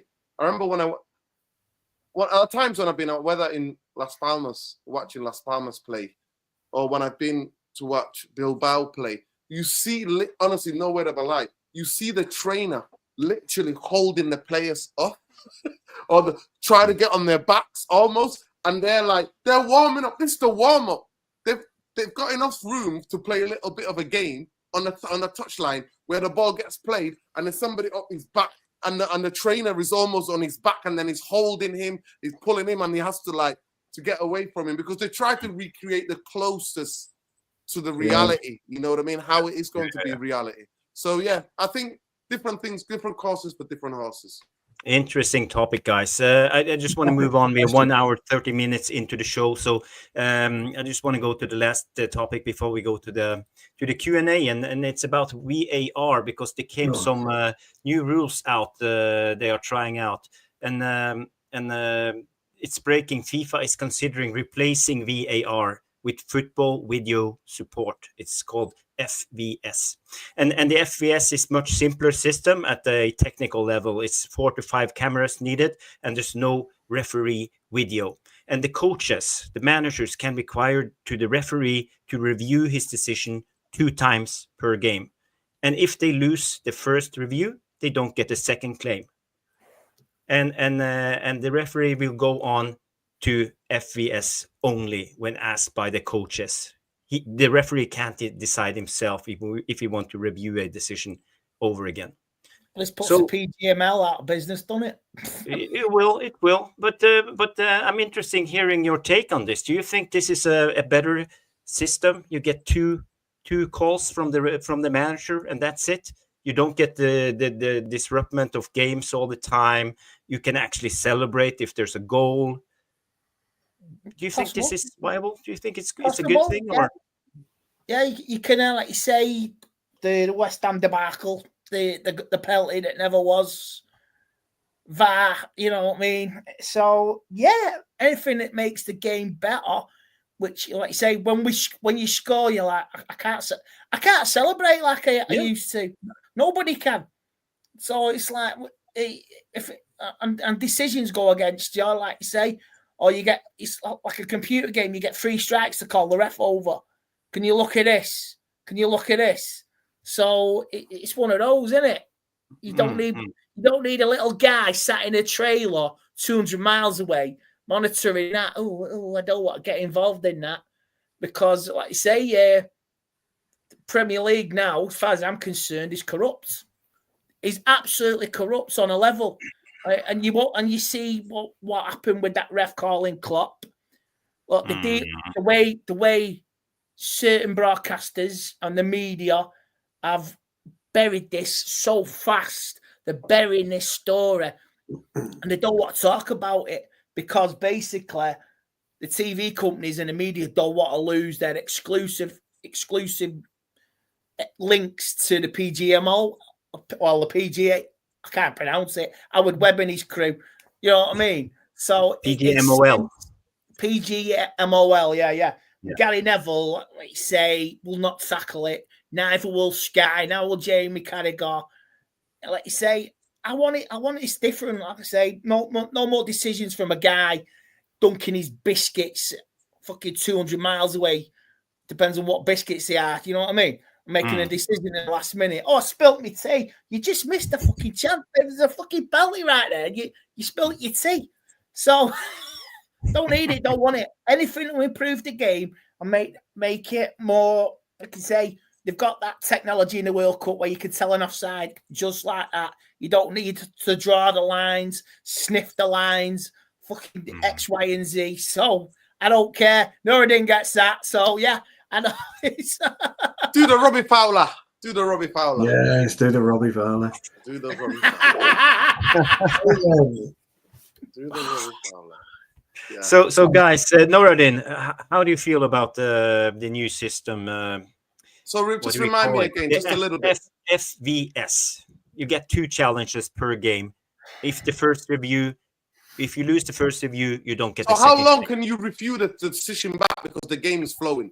So how would that happen? You go to the third official and you go right review. No third official. You go to the screen. The referee goes to the screen and review it. No, but does he press a button? Does the manager press a button? The manager. Does the manager press a button? I don't know. How do they do it in cricket? In American football, I think they have a flag that they throw on. But just to say, American sport is already there. Stop, start. You can't use that as an American. So let me just say this. I think this is a capitalistic. I don't want to swear. Capitalist ideal commercialism creeping in. I think with those decisions, most TV studios are gonna go. We'll find out after this break. Tell you something. Cliffhangers. Oh yeah, I'm telling you. I'm telling you. Yeah, we'll go to a break. We've got to get the. We'll go to a break, and that to me, the game's gone. Then we don't have the game. The thing about football is that for 45 minutes each half, when we watch it, game, and that's what we watch. But as soon as you put in breaks because of decisions, then it's going to be more thing to be moved to 3 decisions like it's tennis. No tennis, they sit down, they have a fucking banana and then swap over like they do every fucking set. No, I don't want it. It'll be like an ice hockey match, mate. It'll be like an ice hockey match. It'll be like, that's the death of football, mate. That's the death of football. I'm not having that. If it's an all-in game and something happens quickly, and each coach or managers, they've got the monitors, haven't they? If they see something quickly during that play, and they go, "Hey, quickly!" and then the referee quickly rushes to the screen, has a look, bam, goes back and says, "Da da da," boom. No discussions, no overruled, boom. Yeah. That's it, done. That's the difference. In order to if you can get out to 30 seconds, they'll challenge for everything. That's what they'll do. Exactly. If you get out to 30 seconds, Jarvis, with no breaks, with no then I might be able to, because one of the biggest things I do miss when we go to the stadium is celebrating a fucking goal. The amount of times I've chopped up like the raw emotion, and then I've gone, and then the woman at Old Trafford goes, "There's this VAR check," and I'm like, "Oh, it's a bit I'm going crazy after that. I'm losing my mind." Fortunes this. You're pressing that. You're getting your X. Overruled. It'll be like a bleeding game show if the way this is going. Absolute game show. Let me tell you something, fellas. Yeah. as a manager, if they bring it in, you won't use it anyway, because if you get 2, 1 per half, okay, and if you get it wrong, you lose 1, and if you challenge, how the fuck do you know in 2 minutes' time there's not going to be something worse that you could have challenged? You're never going to use it. They'll never use it. Managers will never use it because they won't know at any given time. It will get rid of the clear and obvious. You don't need the AML to make the decision. Yeah, the coach can make what he sees as clear and obvious. Let's say there's a goal, there's a 2 meter offside, and the ref doesn't see it. But they'll never use it. Go to the monitor, you look at it right away.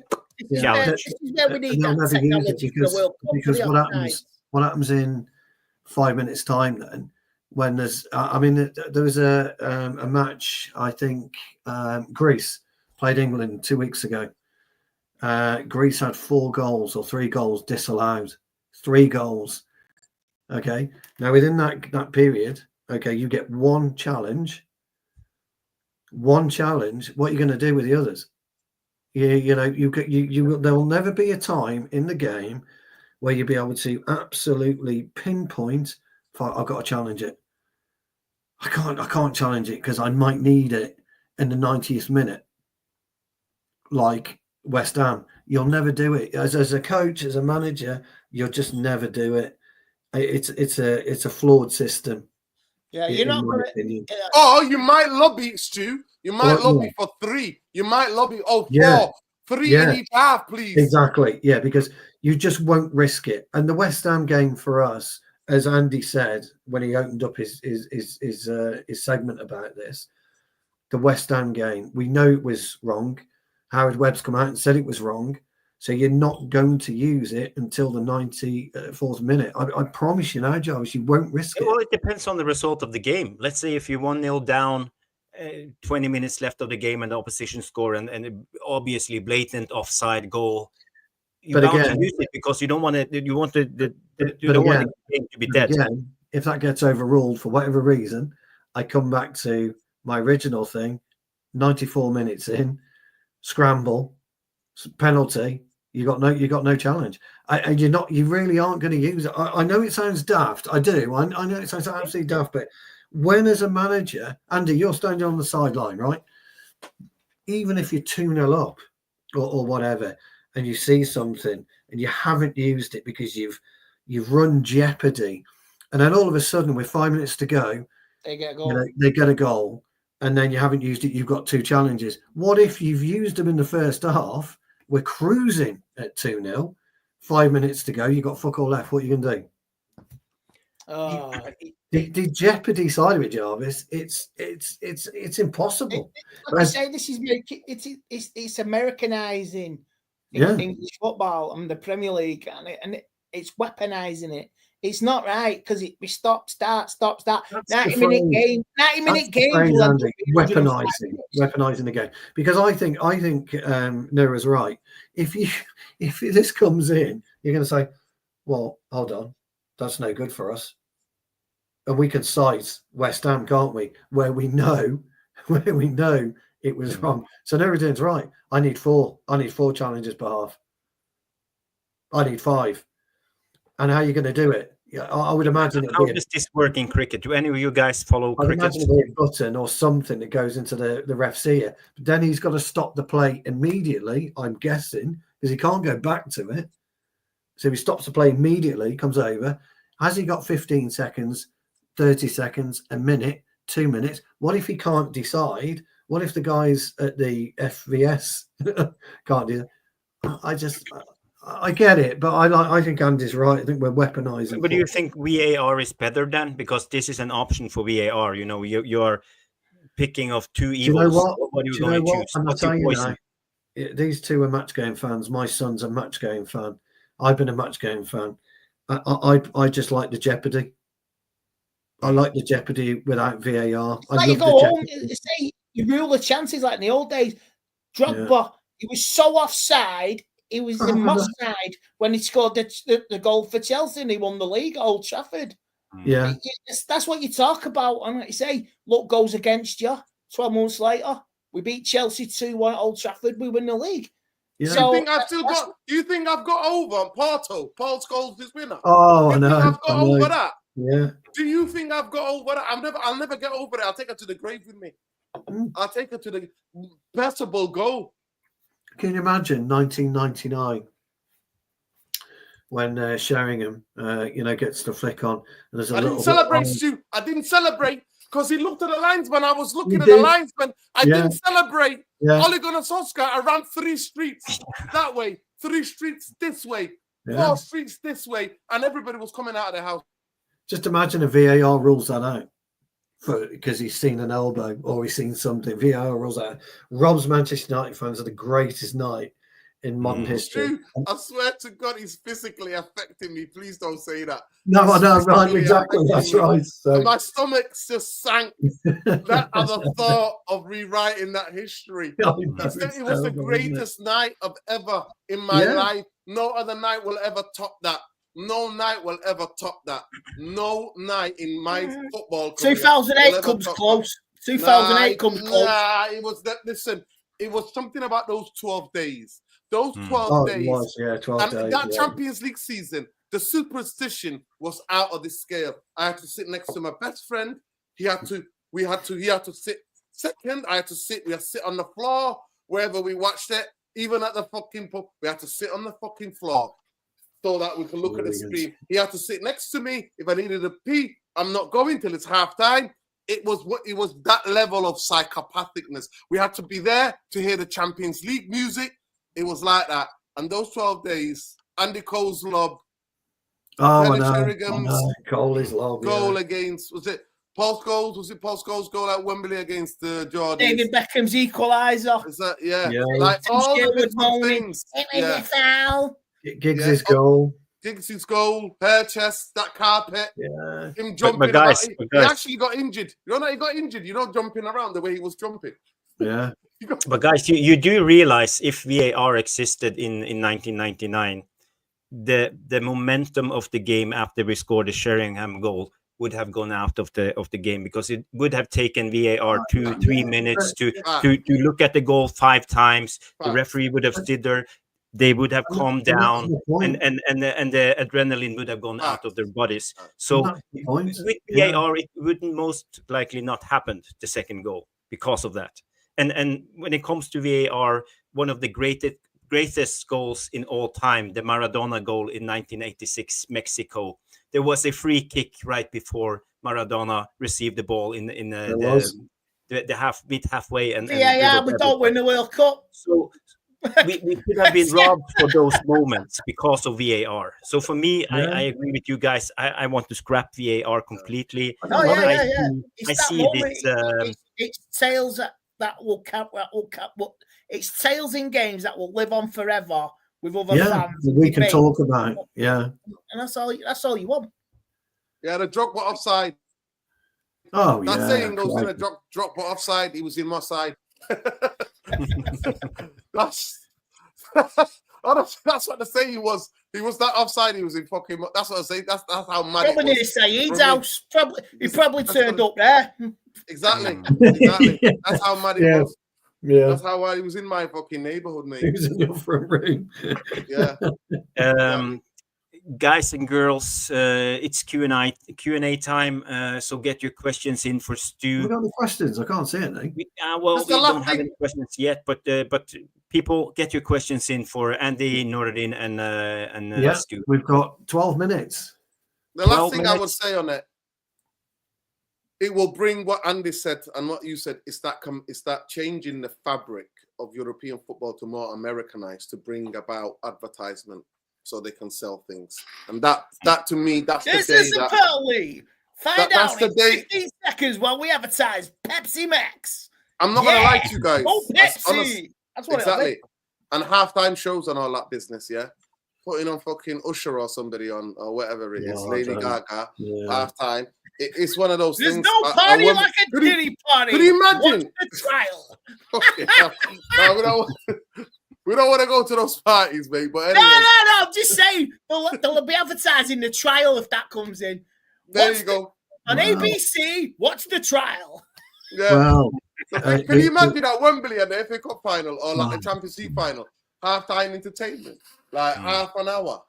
But you know something? The World Club Cup will be interesting to see because it's in America, isn't it? This year, I'm not going to watch it because I can't be bothered. No, I'm not watching it either. I think it'll be really interesting to see what they do, in the World Club Cup. But no, I'd like to. I just don't want to see FES, whatever. You know what? I started to watch, Jarvis and Andy. I started watching championship games. Yeah, me too. No VAR. Yeah. I've been watching it. No VAR. Championship. Games flowing. Games fast. It's brilliant. Games flow. Yeah. Leeds Sunderland. What a game that was.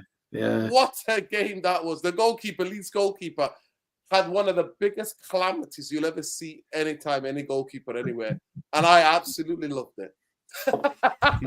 I mean, it's a shame when you can't enjoy your own team because of VR, then you're watching Championship. But that's where it's at. There's no VAR in the Championship. And they said no. They said no. And I'm so happy about that. They said no. Me too.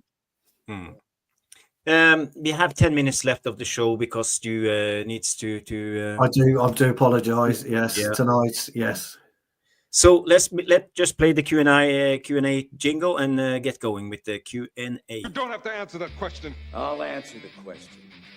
You want answers? I think I'm entitled. You want answers? I want the truth. You can't handle the truth. Gentlemen.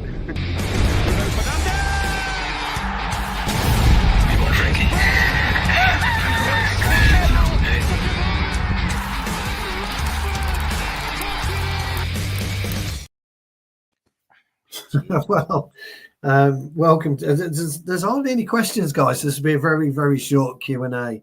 And Trevor's kicked it off with his usual Stu Keeney for the office Christmas party. I've actually got one with a couple of hollies, just at the 2 holly leaves and some berries, just in the crucial place, which I will model for you, Trev, before I wear that at my Christmas party. So, guys, there's hardly any questions. So, Jarvis, ask Nuruddin and Andy a question. Well, we have a couple of questions, but I have this one because we touched on it yesterday, but we know. I just want a quick answer for you guys when it comes to this. Pogba back, yes or no? Would you have taken him back, Andy? Hell no. Hell no. I wouldn't touch him with a barge pole. Hell would have to freeze over for him to come back. I seen Saeed wanted him back. I seen his little clip the other day. Nah, man, I'm not having. He says he's back. Is it free transfer now, and all his troubles are behind him. Nah, just let him play football somewhere else. No. I've got breaking news, Andy. Pogba doesn't want to come back either. He doesn't want to come back. It's the last place he wants to come back is to Manchester United. He tried to leave 3 times and the bankers caged him. That's a fact. Take her to the bank. That's my opinion. Yeah, he doesn't want to come back. The old United, I could see, the old United will give him a 2-year deal and he leaves on a free transfer in 2 years and goes to Saudi Arabia. Probably. Yeah. No. Oh, we got some couple of questions coming in. A lot of questions coming in, yes. Yeah, they're all coming in now.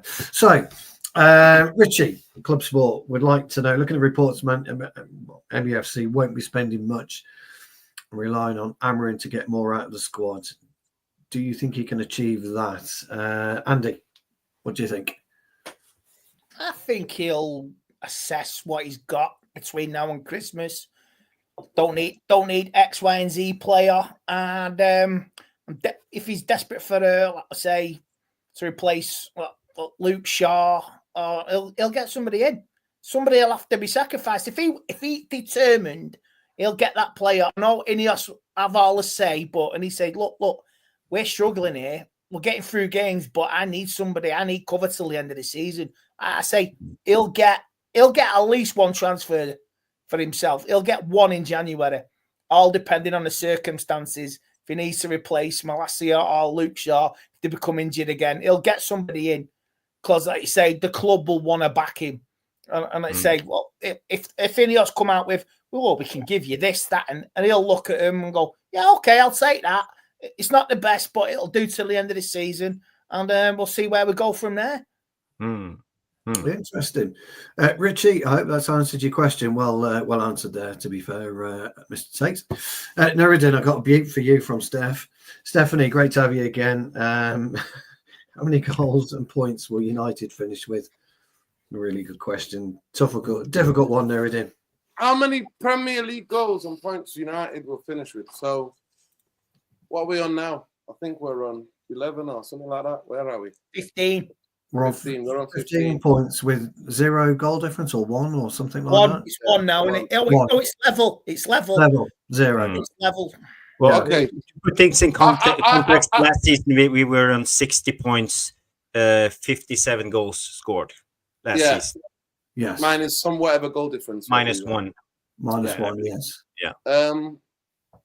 I think I'm going to be positive and I'm going to be very optimistic and say Manchester United will get in around 70-something points, 70 maybe 74 points. Okay. And we will be maybe get to 60 goals. 60 goals. Yeah, that's the target I'm saying. 60. Because I think he's got the impact. I think this system is going to shock them. I think the way he's enthusiastic is going to shock them, and it might shock some of them into gear. I'm thinking he's going to make an impact. Excellent. Thanks for that, Nuruddin. Steph, I hope that answers your question. The smirking Jarvis is next. Yep. From R10. I wonder if he's going to copyright R10. Are you able to settle with some losses with Amorin, or while Amorin gets his identity in place? Yeah, I'm patient when it comes to managers. We all had our Ten Hag in or out discussions the last year or two. So I will happily settle with some losses, because I think as a manager you need time, and I'm not stressing. Amorim has a free pass the remainder of this season. It depends on the game. And it depends on the game. Has a free pass, because I know this squad.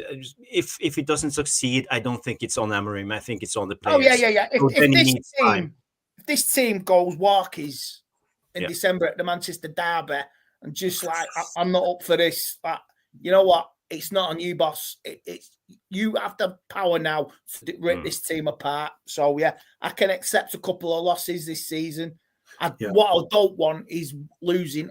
We lost 12 games last year. Then we lost 12 games. I do not want that.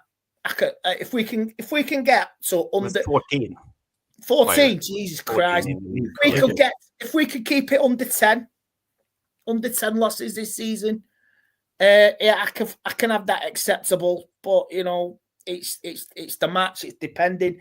It's like you want to put a performance in at the Emirates, Anfield, the Etihad, Chelsea away. It's like they're the games that could get you European football. What European football description it is at the end of the season, you don't know. But they're the key games that will get you European football. Whether you're top 4, 5th, or say you're even a Europe, what's at stake? If you get a cup tie, you get a chance. You got to go for it. Yeah, no, totally agree. R10, I hope that answers your question. Right, K-Mac is next. And K-Mac would like to know, I'll take this briefly, do we believe these players will turn up under this new manager? If so, for how long? The guy's already touched on it, to be honest, K-Mac, earlier on in the stream.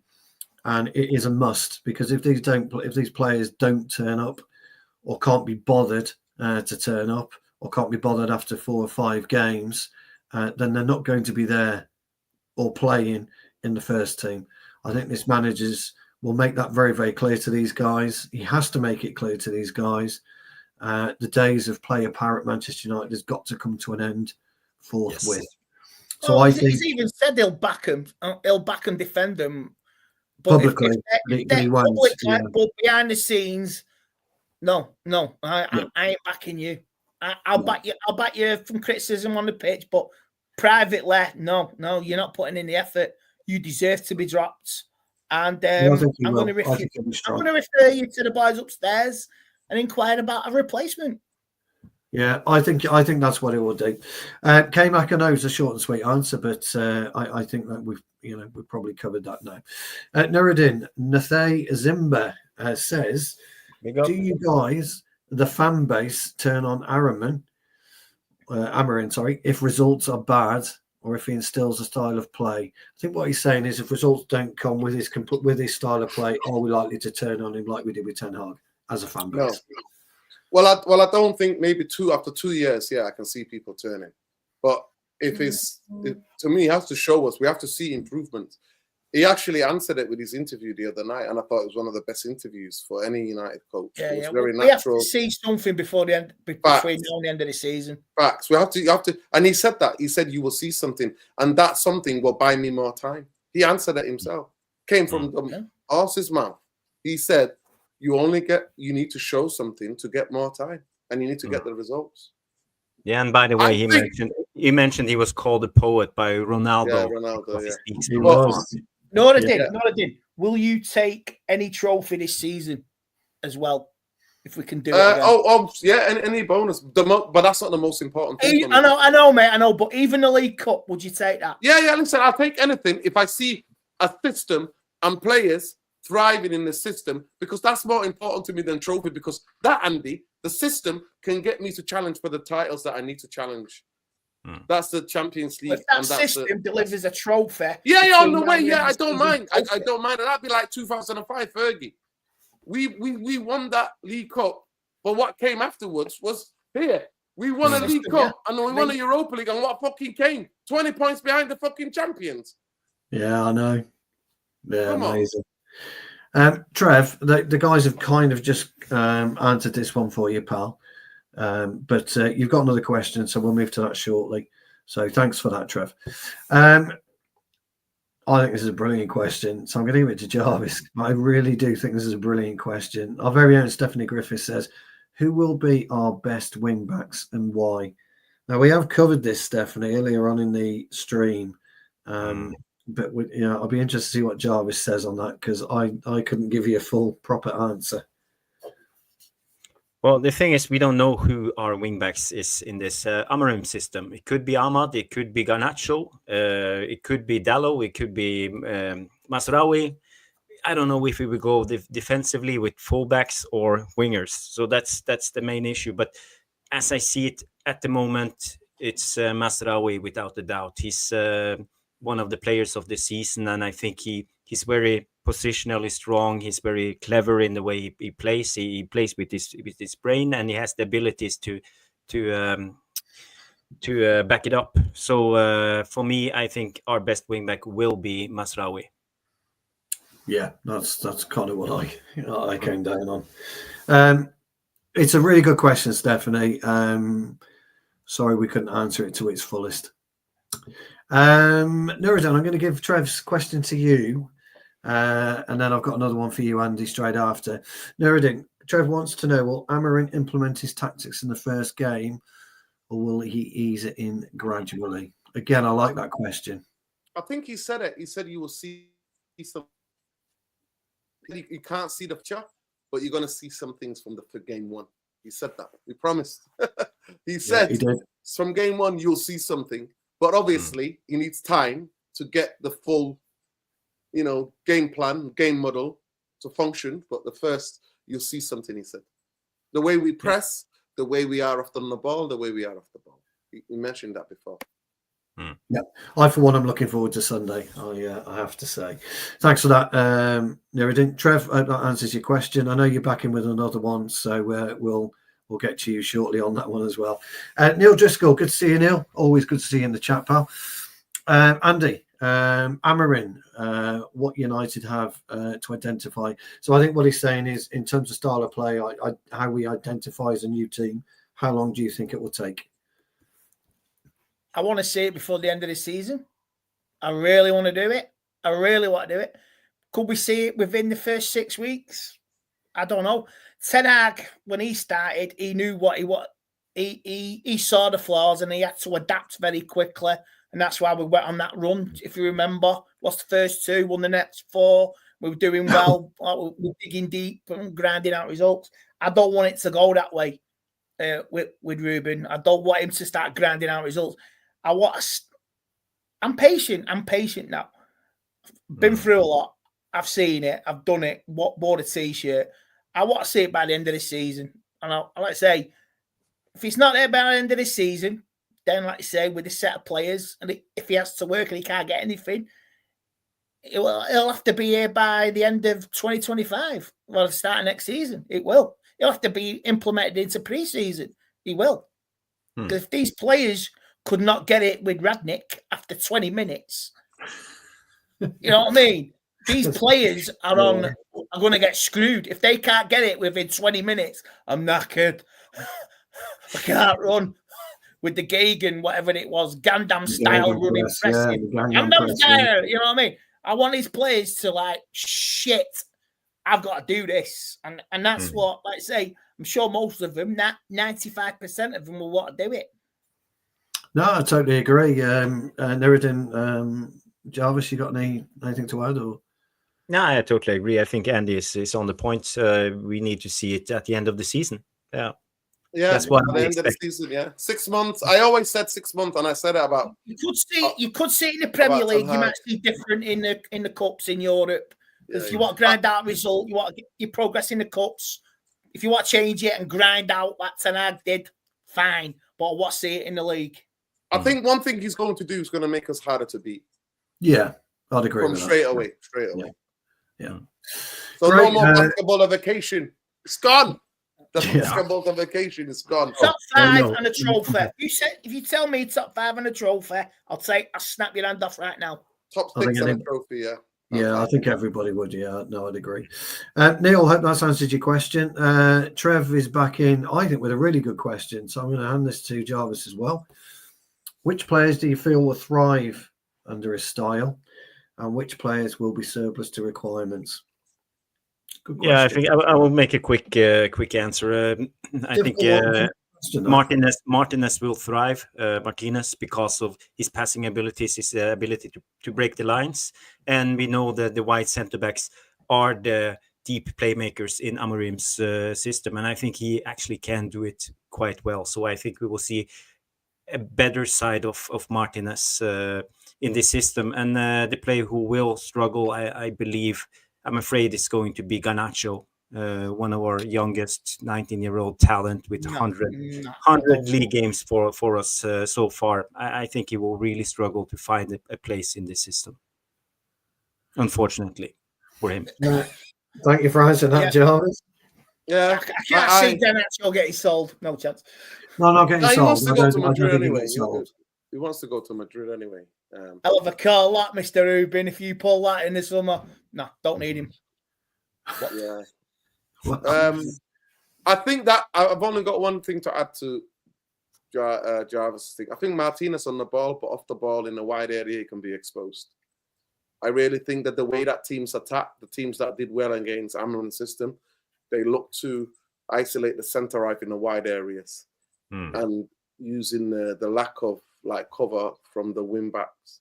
So that's where he could come unstuck. But on the ball and being guy, he's going to Casemiro's, the Ogates, the guys who want to die on the football pitch, he's going to love. The guys who are not about that, he has to try to drag it out of them, or they're surplus to requirements. He said intensity is key. Yeah. Modern football it's the name of the game. Yeah, totally agree. Trev, I hope that's answered your question, pal. Nade is back. I'll just open this to the floor, actually. And I think we have covered this again today within the show. Do you guys generally think Amorim's 3-4-3 can work in the Premier League with that squad? I offered a difference of opinion with a 3-5-2, although you could easily revert to a 3-4-3. Just quickly, 30 seconds each. Jarvis? Yeah. It will work. It will work because I think Amorin is a good coach. With this group of players, I think he will struggle a little bit because we are unbalanced. As I mentioned, we are unbalanced when it comes to strikers. We have two young strikers, not an out-and-out experienced guy who will score every game. And we are not balanced on the left side. We don't have a left wing back. I don't know how we will solve it. Maybe Ahmad, Harry Amas can do it, but I don't know. I don't know how we will solve it, but I think the solution is there. We don't see it yet. But yeah, it can work. Super. Andy? Yeah, I think he'll do it. And Ten Hag will be the Punisher. Got my Punisher t-shirt on, jumper. Came in. Is that what it is? Is it a Punisher? Is it? Yeah, it's a Punisher. So Ruben will be the Punisher, and he will punish players who do not fall into line and run for this club. Yeah. Nuruddin? Yeah, I think he can look at Nottingham Forest. Yeah. They're doing it. Playing very well, aren't they, Forest? Yeah. Very well. Tough to beat. They're a tough team to beat. Very tough to beat. Yeah. Stephanie Griffin have put in a hell of a question. Oh my god. He has. I've got you earmarked for that. I've got you earmarked. So just going to Nade then, he's got a follow-up question. A very, very quick answer. One player each. Who do you guys think will be our player of the year? Well, Masraoui so far for me. He's way ahead. Will be at the end of the season. Who will be? I think it'll be Masraoui as well. I can't see anybody surpassing him. He's been superb. Well, I hope some people for surpassing, because it's not good having a left wing back or right wing back being the player of the season. So I hope Rasmus puts it on the board. I hope Ahmed is young player of the season. Yeah. I hope our attacking players shine. I still think Mazraoui gets it. Andy? For now. One word, Jarvis, play it.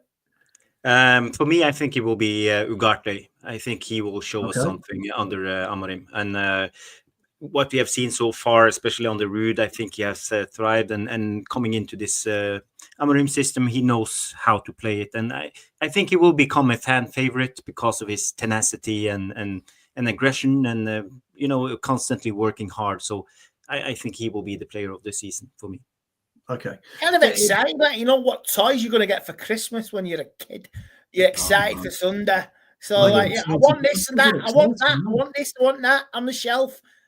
Then you you open it up. Oh God, what have I got? I still get excited, Andy. I still get excited. And I hope that's answered your question, pal. Richie, again, we've just basically touched on this one. Do we think top 4 is achievable? I think most of us on the panel would say top 5 of the trophy would be a dream. Liverpool seem to be erratic.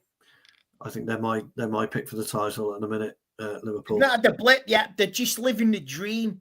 Yeah. Let's see what happens. It'll be interesting to see. A lot of games to go. Yeah. Just before we go to getting figured out. Slot is getting figured out. I don't believe Liverpool will win it. That's just me. Clip me. No Liverpool for me. Yeah. Questions. Snog. Oh, fucking hell. Snog marrying a void between Jarvis, Nuruddin and me. Trev, you never fail to. I'll pass on that question. Yeah, it's a big pass, unfortunately, Trev, but thank you for that wonderful question. Final question of the evening. I'm going to give it to Nuruddin, but I would like your opinions as well, fellas. If you could change the result of one of 2 losses to Pep's teams, 2009 UCL final versus Barca, and I got a theory on that one, or the 2023 FA Cup final versus Chiti, which one would you choose? You know what? That team deserved to win a Champions League final. I would go with that. You know why? They won a treble and nobody gives a damn. Nobody cares. It was a sweet beat. It was silent when they won a treble. I didn't hear F all around my way. So for me, we should have stopped them because we stopped Liverpool before. But damn it, with Fergie's football, that those teams deserve one or 2 more Champions Leagues, I think. Yeah. I've still not got over Leverkusen and Dortmund at home. I still sometimes get up and the ball has gone in. Cantona with that defender, that German defender on the floor. I'm like, kick it, Eric. Get it in. Was it Ricken? Was it Lars Ricken that did the damage that night against us? I don't know. Well, we battered him second. We should have battered him. I'm sure Lars Ricken got it. I'll just quickly throw in mine. I think it's the 2009. I think Fergie it'd be absolutely. He got it wrong. He got it wrong. He got the tactics wrong. Yeah, it'd be absolutely haunted. I think Fergie did. And he said that, to be fair. Jason Park. Yeah, if we played Park, we could well have won that game. So it's 2009. Jarvis.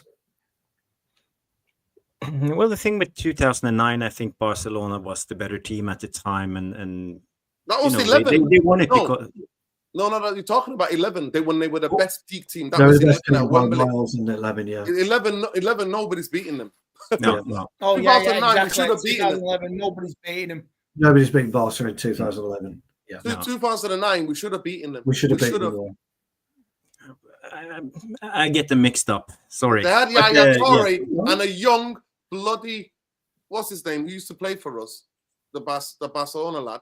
They had Yaya Toure centre half, and they had injuries, and they had what's his name? I know who you mean. He was married to Shakira. PK. PK, yeah. Okay, PK, okay. an experienced PK, and bloody Yaya Toure a centre half, and we let them off the fucking hook. Mm. Yeah, I would definitely take in the 2009. Yeah. And Andy, to finish off with? It'd have to be the FA Cup final 2023, mate. So it's not. It still ranks with me, man. Because last May it was quite emotional for me. Broke down crying, and I was like, they can, you know what I mean. Losing it really hurt more. Like the players didn't give a shit for me on that day. They didn't. Yeah. Oh, it's like I saw Marcus Rashford crying, head on the floor, cry me a fucking river. I'm not fucking. You weren't interested. Fuck, you know what I mean? You've just not interested. None of them that day. None of it. If you had it, you would have done it, and you did it 12 months later, just because you were in trouble, in deep trouble. So 2023 hurts more than 2009. Steph, you finished off with a brilliant question.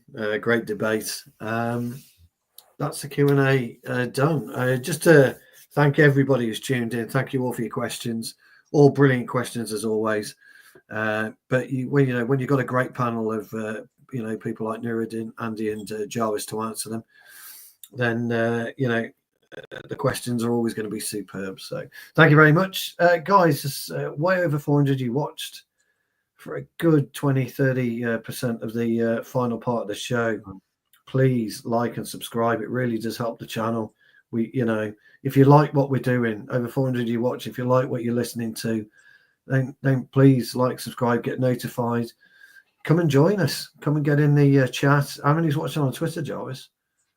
We are at the moment 384 people watching us live on Twitter. We are 56 on Mufc Realist TV and 9 on Football Power Hour. So people, if you are watching us on Twitter, come over to YouTube next time and smash the like and interact in the chat.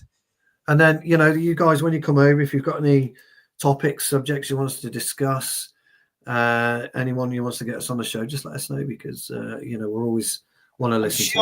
I'm sure Sunday night everybody will be wanting to talk about after the game. Absolutely. So, Jarvis, I will hand you back to close out the show. Thank you. You did brilliant on the Q&A. It's been a great panel tonight with Mr. Structure and Nordin coming on, Andy Tate, and my partner in crime, Stu Woolley, as always, and a brilliant VAR room tonight with so many good questions. Stephanie K. Mack, Luan France, Trevor Wade, Day 147, Box, Neil Driscoll, Whistler, so many good comments. I wish I could read out and interact more with you guys, but we are deep in discussions, and this is how Jarvis's Corner is. So, guys, thank you for tuning in. We will be live next Monday, 9 p.m., probably discussing the game, first game of Ruben Amorim Ipswich. It's going to be a blast, and there will be so much more to talk about. So, guys, thank you for tuning in, and see you on the next. Bye-bye. Thank you so much for stopping by and watching Mufc Realist TV. Don't forget to like and subscribe and follow us on the socials.